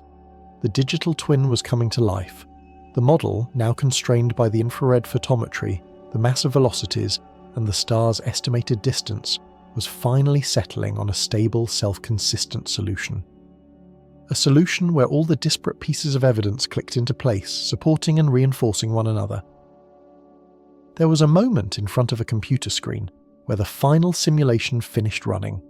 A moment where the red line of the model perfectly traced the black line of reality. In that silent digital space, the truth was finally laid bare, stripped of all ambiguity and observational distortion.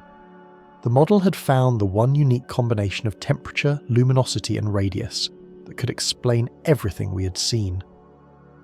And the number it produced for the radius was not just big, it was revolutionary. The computer confirmed the initial estimates with terrifying precision. The final verified radius for Stephenson 2-18 was calculated to be 2,150 times that of our Sun, a diameter of nearly 3 billion kilometers. It was a figure that demanded silence, a moment of profound, humbling awe. In that moment, a monarch fell.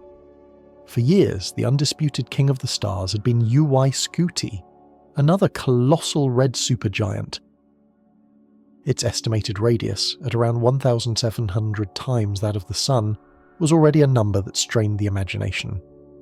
It had long served as the ultimate benchmark for stellar gigantism, the undisputed heavyweight champion of the cosmos. Astronomers spoke of it with reverence, the outer limit of what was thought possible for a star to be. But the new, rigorously tested data for Stephenson 2-18 did not just challenge Scuti's record, it obliterated it. A radius of 2,150 solar radii is not a small increase. It represents a star with a volume nearly 3 times greater than that of Scuti. Imagine the Sun as a single grain of sand. On this scale, Scuti would be a sphere 1.7 meters across. But Stephenson 2-18 would be a sphere towering over 2.1 meters in diameter, a gargantuan object that fundamentally redefines the meaning of the word large. A beam of light, the fastest thing in the universe, would take over 9 hours to complete a single journey around its circumference. Over 10 billion suns could fit inside it. The verdict was clear, the evidence undeniable. The reign of Scuti was over, the crown had been passed. Science had officially, definitively, crowned a new, even more magnificent king. But this discovery was more than just a new entry in a cosmic record book. It was a shockwave sent through the very foundations of stellar theory. Finding a star this enormous forces us to confront unsettling questions about our own understanding. The established models of stellar evolution, the complex computer codes that predict how stars live and die, had always suggested an upper limit to how large a star could physically become.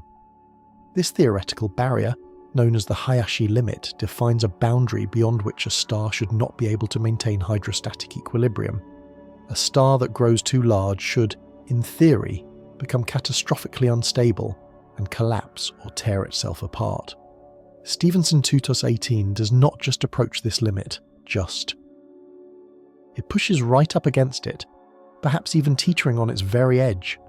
It exists in a state that our physics struggles to fully explain.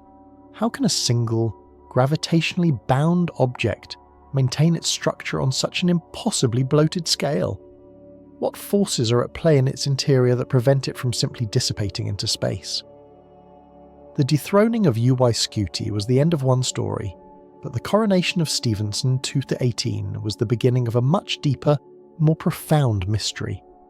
We had set out to measure a star, and in doing so, we had found a paradox, an object that seems to defy the known laws of its own existence. It is a beautiful, terrifying monster that now compels us to look again at our theories, to sharpen our pencils, and to ask a very simple, yet universe-altering question. How is this possible? And so, we stand in the shadow of a colossus. The measurements are in, the calculations confirmed, and the sheer, breathtaking scale of Stephenson 2-18 has been laid bare. It is not merely a record holder, it is a monster that lives in the twilight realm between scientific theory and outright impossibility. To gaze upon its image, a tiny crimson smudge swimming in a sea of lesser lights, is to confront a profound cosmic paradox. For having now grasped its size, we are forced to grapple with a far more unsettling question. How can such a thing even exist? The laws of physics, as we understand them, are not just rules, they're guardrails against excess. They dictate the limits of what is possible, imposing a ceiling on mass, on luminosity, on size itself. Yet here is a star that seems to mock those limits, a creation so extreme it pushes our most trusted models of stellar evolution to the very brink of collapse. Its existence is a challenge thrown down to the heart of astrophysics, demanding that we reconsider the story of how stars live and, ultimately, how they die. This is not just a bigger star, this is a different order of being. To understand the crisis Stephenson 2-18 represents, you must first understand the violent engine that powers it. Deep within its core, pressures and temperatures reach levels that defy earthly comparison. It is a thermonuclear heart, a raging inferno where atoms are not merely fused but annihilated in a continuous frantic blaze. Unlike our Sun, which calmly fuses hydrogen into helium in a process that will sustain it for billions of years, a hypergiant like this one burns through its fuel with a reckless, desperate abandon. It is a celestial furnace with its throttle jammed wide open. The sheer volume of its core means fusion isn't just happening at its centre. It is raging through concentric shells, each layer burning a heavier element than the one above it. Hydrogen, helium, carbon, neon, oxygen, silicon. A frantic cascade of creation, forging the heavy elements that will one day seed new worlds, but at a terrible immediate cost to the star itself. This furious engine generates a torrent of energy so immense it beggars belief. Its luminosity is not measured in thousands, but in hundreds of thousands of times that of our own Sun. It radiates more light in a single minute than our star does in an entire year. This isn't just a glow, it is a physical force, an unrelenting, outbound hurricane of photons, a pressure wave of pure light that slams against the star's own material from the inside out. This outward force, known as radiation pressure, is the star's eternal enemy in the war against its own gravity. Gravity, the star's immense mass, relentlessly tries to crush it all inward into an infinitesimal point. Radiation, the product of its fusion, desperately pushes outward to keep it inflated. In a stable star like our Sun, these two forces exist in a delicate, lifelong equilibrium. But Stephenson 2-18 knows no such peace. Its equilibrium is a lie. It lives its life on a gravitational knife edge, a constant violent struggle where the outward push of light is so powerful it nearly overcomes the inward pull of gravity. It is perilously close to what is known as the Eddington limit, a theoretical boundary beyond which a star's luminosity would be so high, its radiation pressure so intense that it would literally blow itself apart. It would tear its own outer layers to shreds, unable to contain the fury of its own core, This star lives its entire frantic life hovering just beneath that catastrophic threshold. It is a gravitational dam holding back a universe of light, with cracks already beginning to show. The structure is failing, not in a sudden cataclysm, but in a slow, majestic and inexorable process of self-dismantling. The evidence of this failing structure is written across thousands of light-years of space. It is the star's stellar wind. For a star this luminous, the term wind is a hopelessly gentle misnomer. This is no celestial breeze. It is a cosmic hemorrhage. The same radiation pressure that holds the star up is also powerful enough to grab hold of its tenuous, bloated outer atmosphere and blast it violently into the void. It is a celestial blowtorch, actively sandblasting its own surface away, molecule by molecule, layer by layer. Every second it ejects tons of its own substance into the interstellar medium. Over the course of a single year, it sheds a mass equivalent to several times that of our entire planet. While our Sun loses a tiny fraction of its being over its entire 10 billion year lifespan, Stephenson 2-18 is visibly unravelling before our eyes. Astronomers see the ghost of this process surrounding the star. A vast, intricate and turbulent nebula of expelled gas and dust envelops it, a ghostly shroud woven from the star's own cast-off skin. This isn't just a static cloud. It is a dynamic, evolving record of the star's violent history, showing shells of material ejected during particularly unstable epochs. Studying the chemistry of this surrounding veil, we find it is rich in the heavier elements forged in the star's core and dredged up to the surface by violent convection currents. We are, in effect, seeing the star's insides turned out. It is bleeding its lifeblood into the cosmos, enriching the Stephenson 2 cluster with the raw materials for future generations of stars and planets. But in doing so, it is diminishing itself. The behemoth we measure today is, paradoxically, a shadow of its former self. To have reached this stage, it must have started its life with an even more unthinkable mass, perhaps 50, 60, or even more times the mass of our Sun. It has already shed entire solar systems worth of material to become the giant we see now. This immense mass loss is not merely a consequence of its size. It is a fundamental driver of its evolution. It is the mechanism by which the star desperately tries to regain stability, shedding the excess weight that fuels its near-catastrophic luminosity.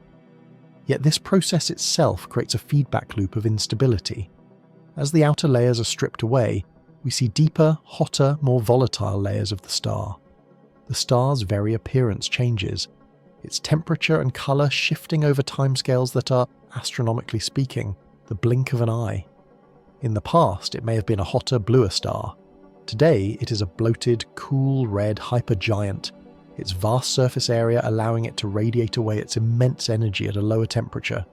Its colour is the colour of a dying ember, an ember the size of our solar system. Its ruddy glow is not a sign of health, but a symptom of its advanced terminal age.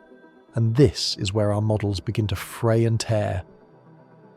The established theories of stellar evolution, painstakingly built over a century of observation and calculation, struggle to account for a creature like this.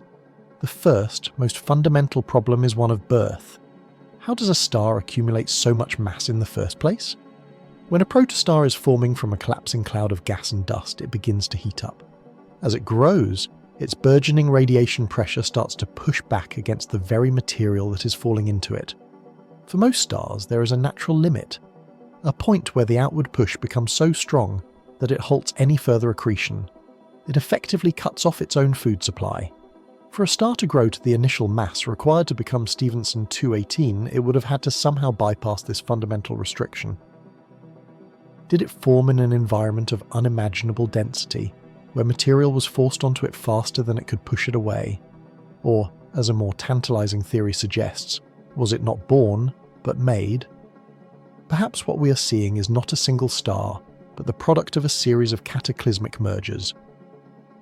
In the chaotic, crowded heart of the young Stephenson 2 cluster, multiple massive stars born in close proximity may have spiraled into one another in a gravitational dance of death, their cores and envelopes combining to create a single, monstrous entity. This process, a form of stellar cannibalism, would provide a pathway to accumulating a mass that is forbidden by conventional formation models. The star would be a Frankenstein's monster, stitched together from the remnants of its siblings, its turbulent, oversized structure, a direct consequence of its violent origins. The dynamics of such a merger are terrifying to contemplate, an event that would have reshaped the entire stellar cluster. Even if we can solve the puzzle of its birth, we are left with the crisis of its life. How does it remain even remotely stable? The internal physics are a nightmare of complexity. The star is so large that its outer layers, extending out to where the orbit of Saturn would be in our solar system, are bound to the core by a surprisingly tenuous thread of gravity. They are practically floating, a shimmering convective soup thousands of times less dense than the air you are breathing now. Convection cells, rising bubbles of hot plasma the size of entire countries or even small planets, would churn its surface in a slow, boiling motion. This creates immense instabilities. The star likely pulsates dramatically, swelling and shrinking over periods of months or years, its brightness fluctuating as it struggles to find a stable rhythm. Furthermore, its sheer rotational speed presents another paradox. As stars contract, they spin faster like an ice skater pulling in their arms. If Stephenson 2-18 formed from a single collapsing cloud, its rotation should be incredibly fast, potentially fast enough to flatten it into an oblate shape and fling material from its equator. Yet, observations suggest it spins relatively slowly. The powerful stellar winds may be acting as a brake, carrying away angular momentum and slowing the star's rotation over time. Or perhaps a merger of two stars spinning in opposite directions could have cancelled out their momentum, resulting in a single, slower spinning giant. Every clue we gather seems to open a new line of inquiry, revealing layers of complexity we had never imagined. The models that work so well for 99.9% of the stars in the universe simply break down at this scale. They fail to predict its stability, its mass loss rate, and its evolutionary path with any certainty. We are in uncharted territory. Stephenson 2-18 is not an anomaly we can dismiss. It is a profound statement from the universe that our understanding is incomplete. It forces us to add new physics to our simulations, accounting for extreme rotation, powerful magnetic fields, and the intricate dynamics of binary mergers in dense clusters. The star is a living laboratory, a place where the most extreme physics in the cosmos are playing out in real time. It is a specimen that stretches our computational and theoretical capabilities to their absolute limit. We are like ancient cartographers faced with a report of a continent far larger than any they believed could exist on Earth. Our first instinct is to dismiss it as a fable, but when faced with the undeniable evidence, we are forced to redraw the entire map. This star is redrawing our map of the cosmos. Its immense trembling surface, its furious self-destructive winds, and its baffling stability are not just academic puzzles. They are the visible symptoms of a deep internal struggle. We are witnessing a titan wrestling with its own soul, a battle between the fundamental forces of nature playing out on a stage 1 billion times larger than our world. It is a battle that gravity in the end cannot win. The star's glorious, impossible existence is temporary.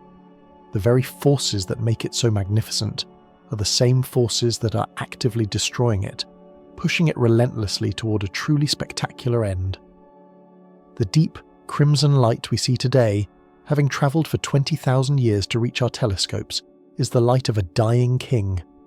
The questions it poses about its life are inextricably bound to the final cataclysmic act of its death, an explosion that will be so powerful it will defy the very concept of an ending. And so we watch it, this colossal, flickering ember, adrift in the deep night of the Scutum Centaurus arm. We have charted its impossible dimensions and felt the phantom heat of its ancient light. We have peeled back its cloudy, gossamer layers to glimpse the furious engine within. But for a star this large, for a celestial object living so close to the absolute theoretical limits of existence, life is a frantic, desperate, and ultimately fleeting affair.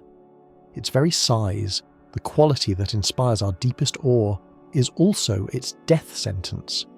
It is burning through its vast reserves of fuel at a rate that defies comprehension. A profligate king spending an empire's fortune in a single glorious night. Every second it fuses hundreds of millions of tons of hydrogen into helium, but that is a game for younger, more stable stars. Stephenson 2-18 has long since exhausted the primary fuel of the cosmos. Deep within its convective, boiling core, a far more desperate and elemental alchemy is underway. Here, in a crucible of unimaginable temperature and pressure, the star has been climbing the periodic table. Helium has been fused into carbon, the backbone of the life. Carbon has been compressed into neon and oxygen, the breath of worlds. Oxygen has yielded silicon, the stuff of rock and sand.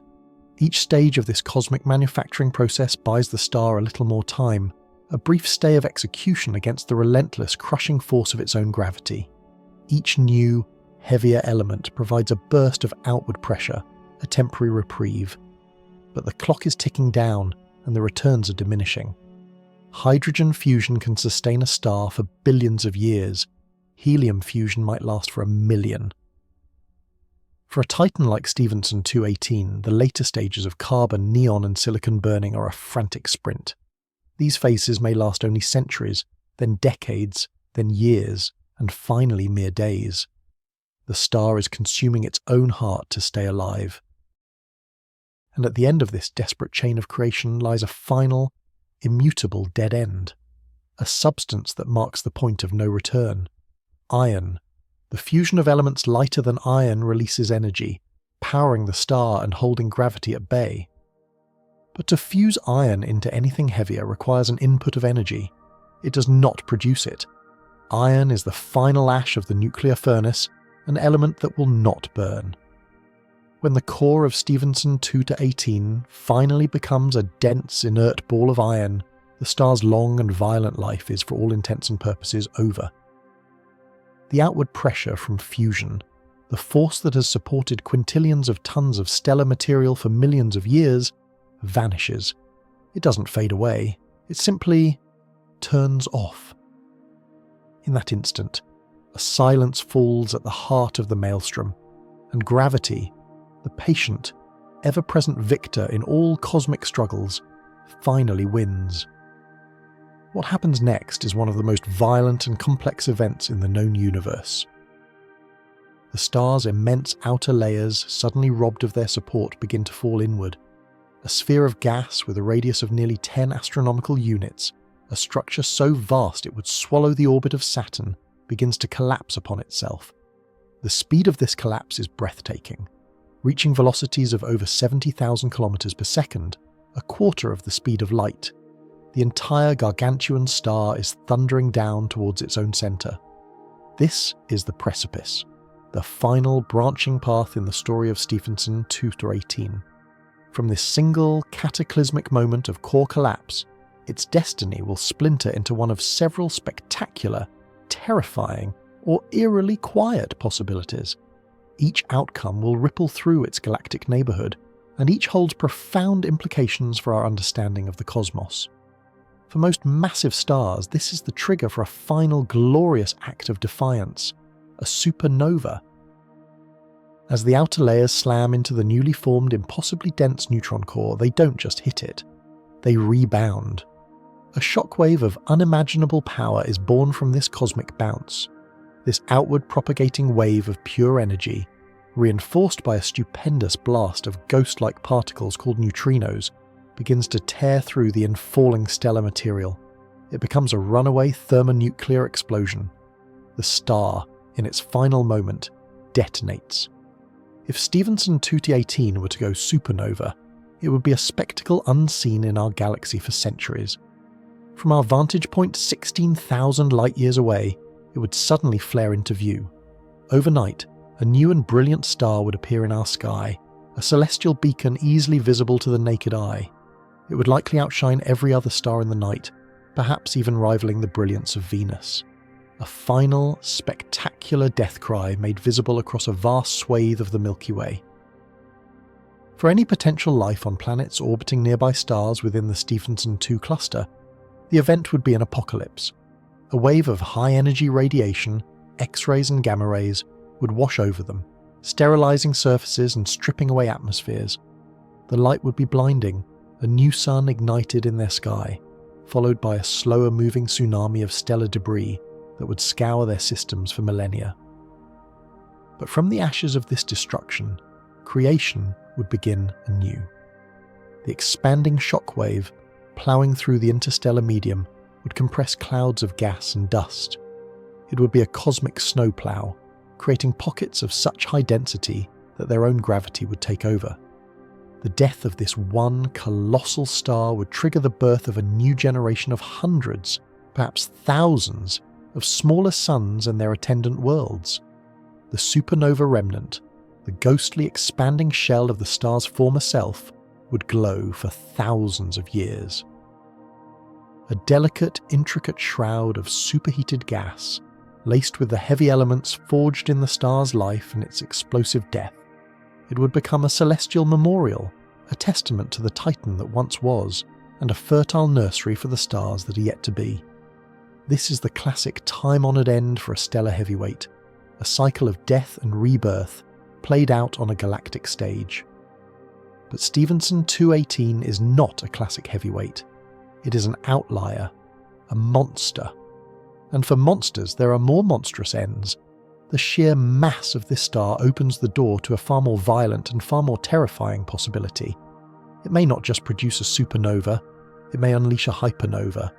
This is not simply a bigger, brighter explosion. It is a different kind of beast entirely, an event so energetic it can be seen across the entire observable universe. The physics behind a hypernova are rooted in the extreme conditions that only the most massive stars can create. As the core of Stephenson 218 collapses, its mass may be so great that not even the combined strength of neutrons can halt the implosion. Gravity overwhelms all other forces. The collapsing core doesn't form a neutron star. It continues to shrink, past the point of no return, and is crushed into a singularity. A black hole is born in the heart of the dying star. But the rest of the star is still falling inward. A swirling, superheated vortex of stellar material, an accretion disk, forms around the newborn black hole. This disk spins at incredible speeds, dragging space-time with it, whipping the black hole's powerful magnetic fields into a frenzy. And from this chaotic, churning engine, something new and terrible is unleashed. Two opposing jets of plasma, two celestial blowtorches, are launched from the poles of the black hole. Confined by the infalling material of the star itself, and accelerated to more than 99% the speed of light, these jets are the most focused and destructive forces in nature. They are the universe's death rays. They blast their way outward, punching through the star's collapsing outer layers like a bullet through a mountain. When these relativistic jets finally break free into space, they announce themselves to the cosmos with an incandescent flash of the most energetic light there is, gamma rays. This is a gamma ray burst, or GRB. For a few brief seconds, this single dying star would outshine all the 100 billion stars in our galaxy combined. It would be a beacon of almost unimaginable power, a fleeting lighthouse visible from the edge of time. If we were to witness such an event from a safe distance, it would be the greatest firework in history. But if the Earth were to lie in the path of one of those jets, even from thousands of light years away, the consequences would be catastrophic. The burst of gamma and X-rays would slam into our atmosphere, destroying the ozone layer in a matter of seconds. The shield that protects all life from the sun's deadly ultraviolet radiation would be gone. It would trigger us a mass extinction event on a planetary scale. The sky would be filled with noxious chemical smogs, and the surface would be bathed in lethal radiation. Life on Earth would be scoured from the planet. We are fortunate that Stephenson 218's rotational axis is not pointed anywhere near us. The Stephenson 2 cluster would be irrevocably altered. The focused energy of the jets would act like a cosmic scalpel, slicing through the cluster, vaporizing any nearby objects and fundamentally reshaping the gravitational dynamics of the region. The hypernova explosion that follows, as the rest of the star is blown apart, is orders of magnitude more powerful than a standard supernova. It scatters a greater quantity of heavy elements, and scatters them farther and faster across the galaxy. It is creation and destruction on a scale that pushes the boundaries of physics and imagination. It is a fittingly operatic end for such a cosmic titan, a final, bellowing roar of defiance against the dying of the light. And yet, there is a third path, a possibility born from the star's extreme mass that is, in its own way, even more unsettling, a fate that is not a roar, but a whisper. What if, when the core collapses, the star is simply too massive for any explosion to escape? What if the gravitational pull of the newly formed black hole is so overwhelmingly powerful that the rebounding supernova shockwave, the very engine of the explosion, never gets started? The shockwave pushes out, but the gravity pulls in with even greater force. The explosion is smothered in its cradle. The outward blast is stalled, reversed, and swallowed. In this scenario, there is no grand flash of light, no supernova, no hypernova, no warning. The star simply vanishes. One moment, Stephenson 2.18 is there, a luminous giant star pouring light and heat into the cosmos. The next, it is gone. It would be the ultimate cosmic disappearing act, a quiet, insidious implosion, as the entire star, all of its 2 billion suns worth of volume, is consumed from within. The outer layers, which moments before stretched across our solar system, would fall unimpeded into the waiting maw of the central black hole. The light from the star's surface would be the last thing to escape. As the photosphere collapses inward at relativistic speeds, its light would be gravitationally redshifted into oblivion. The star would fade from view, not with a bang, but with a silent, drawn-out whimper. To any observer watching, it would look as if someone had reached out and turned off a cosmic light bulb. This is the theory of direct collapse, and it is perhaps the most profound fate of all. Because the object it leaves behind is not a typical stellar mass black hole of a few dozen solar masses. By swallowing the entire star whole, the resulting black hole would weigh in at hundreds, perhaps even 1,000 times the mass of our Sun. This would create an intermediate mass black hole, or IMBH. These objects are the great missing link in astrophysics. We see the small black holes left behind by normal massive stars, and we see the supermassive black holes millions or billions of times the Sun's mass that lurk at the centre of every galaxy, including our own. But we have struggled to find the ones in between. How do you get from a stellar black hole to a galactic behemoth? The direct collapse of a star like Stephenson 2-18 provides a stunningly elegant answer. These hypergiants could be the seeds of galactic monsters. Their quiet deaths could be the birth cries of the gravitational anchors around which entire galaxies will one day pivot. It's a chilling thought, that the largest stars might die without a sound, slipping out of existence and leaving behind an object of pure invisible gravity, a hidden titan waiting to grow. Whether its end is a brilliant supernova, a terrifying hypernova, or a ghostly silent collapse, the demise of Stephenson 2-18 is not truly an end. It is a transformation. It is a pivotal act in the great cosmic drama of creation, because locked within that titanic star is the future of the galaxy. The elements forged in its core, the carbon, the oxygen, the silicon, are released in the explosion. But the blast of a supernova or hypernova is an even more potent alchemical engine. In the searing heat and pressure of that final cataclysmic detonation, the heaviest elements in the universe are born. The neutron-rich environment allows for a process called rapid neutron capture, where atomic nuclei are bombarded with so many neutrons they become unstable, decaying into new, stable, and heavy elements. Every atom of gold in a wedding ring, every trace of platinum in a catalytic converter, every single nucleus of uranium that powers our cities or arms our weapons. None of these precious, heavy elements can be made in the normal life of a star. They are forged exclusively in the heart of these dying, explosive behemoths. Stephenson 2.18 is a cosmic treasure chest, and its death is the key that unlocks it, scattering this unimaginable wealth across the void. This process is called galactic enrichment. The star's final act is to seed the surrounding interstellar clouds with the raw materials for complexity. It provides the heavy elements necessary for the formation of rocky planets, for the building blocks of geology, chemistry, and ultimately biology.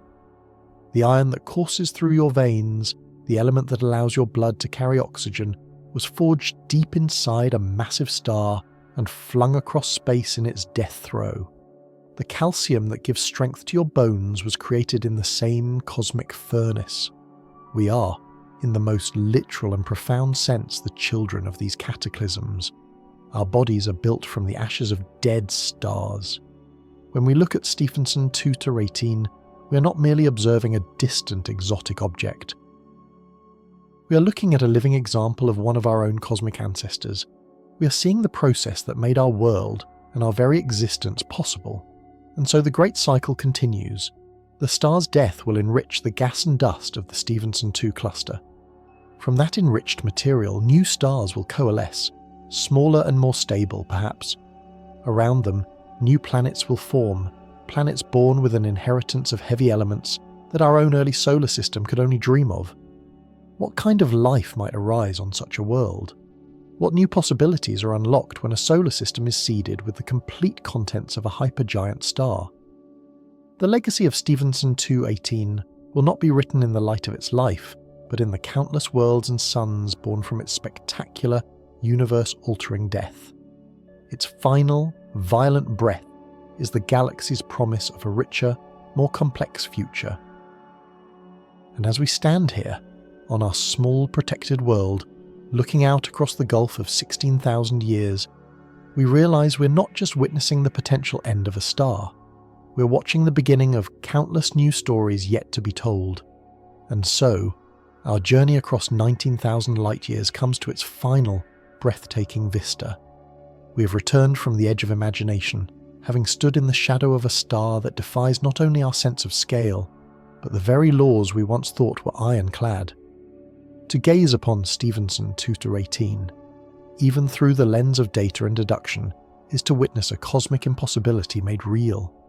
It is to feel the foundations of our celestial understanding tremble, not with the force of its gravity, but with the weight of its revelation. For this star is more than just a record holder. It is a profound and unsettling question, written in fire across the Milky Way. Our odyssey began where all great astronomical quests do, with a faint, almost insignificant glimmer. A whisper in the data, a point of light nearly lost within the crowded, dusty star-forming cradle of the Scutum Centaurus arm. The Stephenson 2 cluster was a known stellar metropolis, but one of its residents was a recluse, shrouded in a thick veil of interstellar dust that absorbed its visible light, leaving only the faintest infrared signature to betray its presence. It was a cosmic phantom hiding in plain sight. Unravelling its true nature was an act of celestial archaeology, requiring us to sift through layers of cosmic dust and gas, to decode the subtle language of its spectrum, and to correct for the dimming effect of a journey that stretched across millennia. Each calculation, each refined measurement, was like a brushstroke on a hidden masterpiece, slowly revealing the contours of something truly monolithic. We traced the painstaking work of astronomers who, armed with increasingly powerful telescopes and sophisticated models, refused to accept the simple answer. They saw in that dim crimson glow a paradox.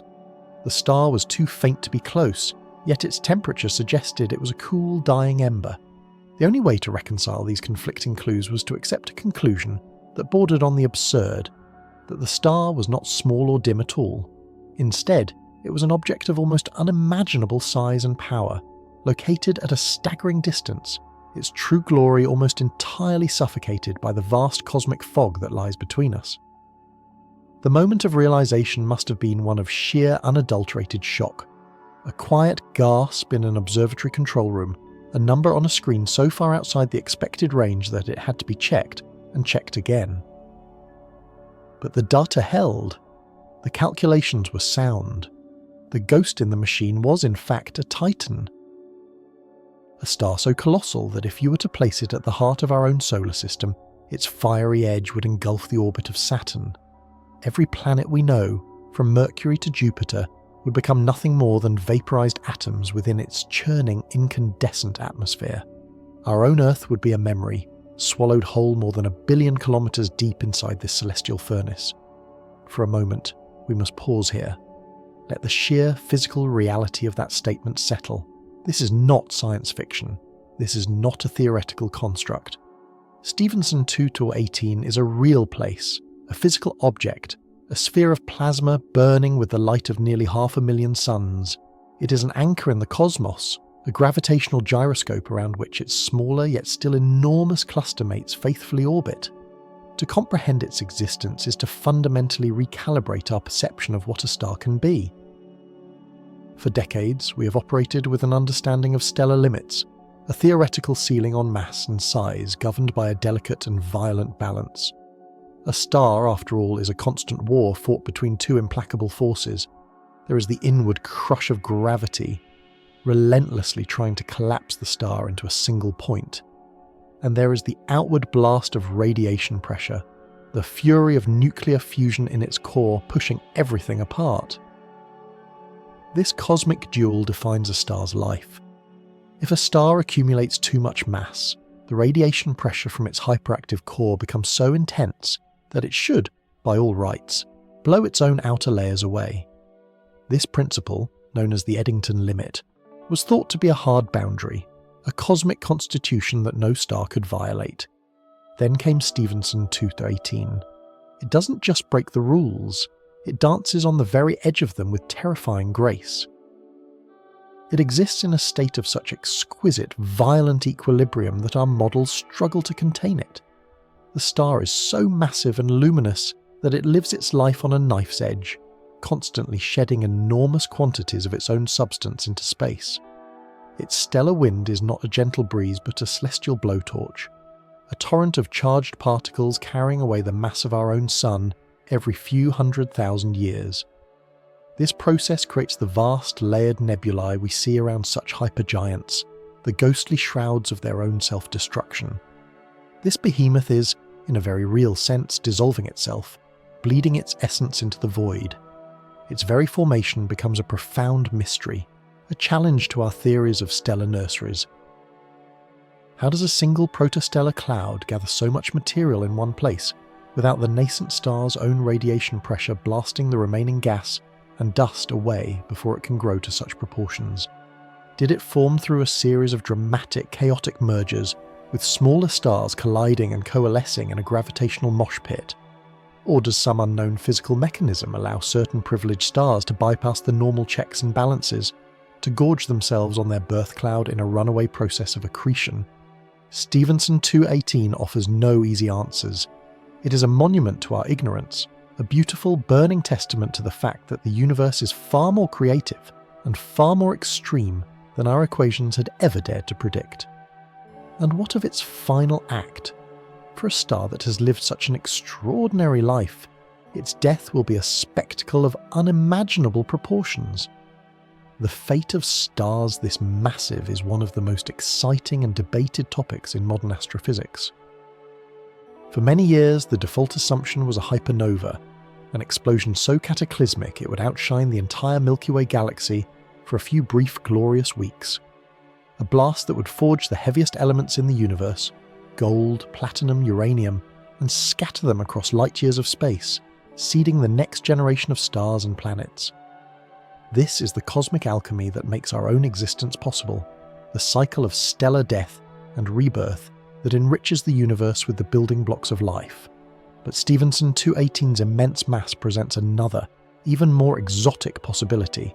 It may be too massive to explode at all.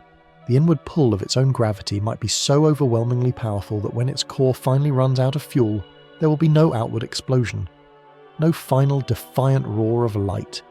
There will only be silence, an instantaneous, unstoppable collapse. The star would simply vanish. Its entire substance, all 2 billion kilometers of it, would be crushed down into an infinitesimal point of infinite density, warping the fabric of space-time around it so severely that nothing, not even light, could escape. In a silent, non-violent implosion, one of the brightest objects in the galaxy would be snuffed out, leaving behind a stellar mass black hole of immense gravity. Which path will it take? The glorious, life-seeding violence of a hypernova, or the silent, space-time bending finality of a direct collapse? The answer could rewrite our understanding of how black holes are born, and how the universe is chemically enriched. Watching stars like Stephenson 218 is like watching a titan on a tightrope.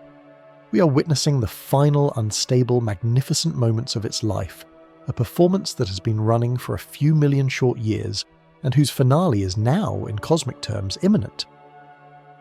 Within the next 100,000 years or so, a blink of an eye in the grand scheme of things, this star will meet its fate, and when it does, it will send a wave of information, either in the form of gravitational waves from its collapse or a flash of gamma rays from its explosion hurtling towards us. It is a message from the dead, already written, that will not reach Earth for another 19,000 years. A final postcard from the edge. This single point of light forces us to look forward, to ask the most fundamental question of all. What else is out there? Is Stephenson 218 truly the ultimate outlier, a 1 in a trillion cosmic freak? Or is it merely the largest star we have found so far? Lurking behind other, even denser veils of dust in our own galaxy, or hidden in the glare of distant galaxies, could there be stars that are larger still? Stars that push the Eddington limit not to its edge, but past it, operating under a physics we do not yet comprehend. The quest is already underway. With every new survey, we are cataloguing the heavens with ever greater precision. Instruments like the James Webb Space Telescope are designed for this very purpose, to pierce the dusty shrouds of stellar nurseries and galactic cores, to hunt for these hidden giants with its powerful infrared vision. Future ground-based observatories like the extremely large telescope, with its mirror the size of a small building, will be able to dissect the starlight from these behemoths with unprecedented detail, analysing their atmospheres and mass loss rates to finally test our theories against their extreme reality. We are entering a new golden age of discovery, where our technological eyes are finally becoming sharp enough to resolve the universe's most profound secrets. The search is no longer just about finding bigger and bigger objects to claim a new record. It is about finding the breaking points in our own understanding. Each new discovery, each object that defies our neat categorization, is a gift. It tells us where our knowledge is incomplete. It points the way to new physics, new theories, new revelations about the inner workings of the cosmos. These extreme stars are the crucibles where our theories are tested, and often where they are found wanting. They are the engines of scientific progress, and in the end, perhaps that is the ultimate significance of this distant, impossibly large star.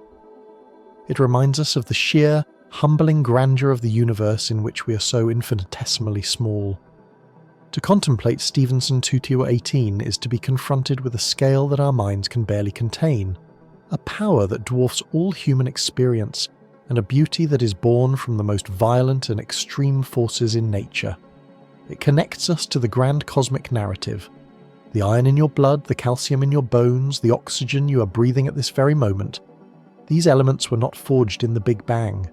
They were created, atom by atom, in the heart of a star that lived and died long before our sun was even born.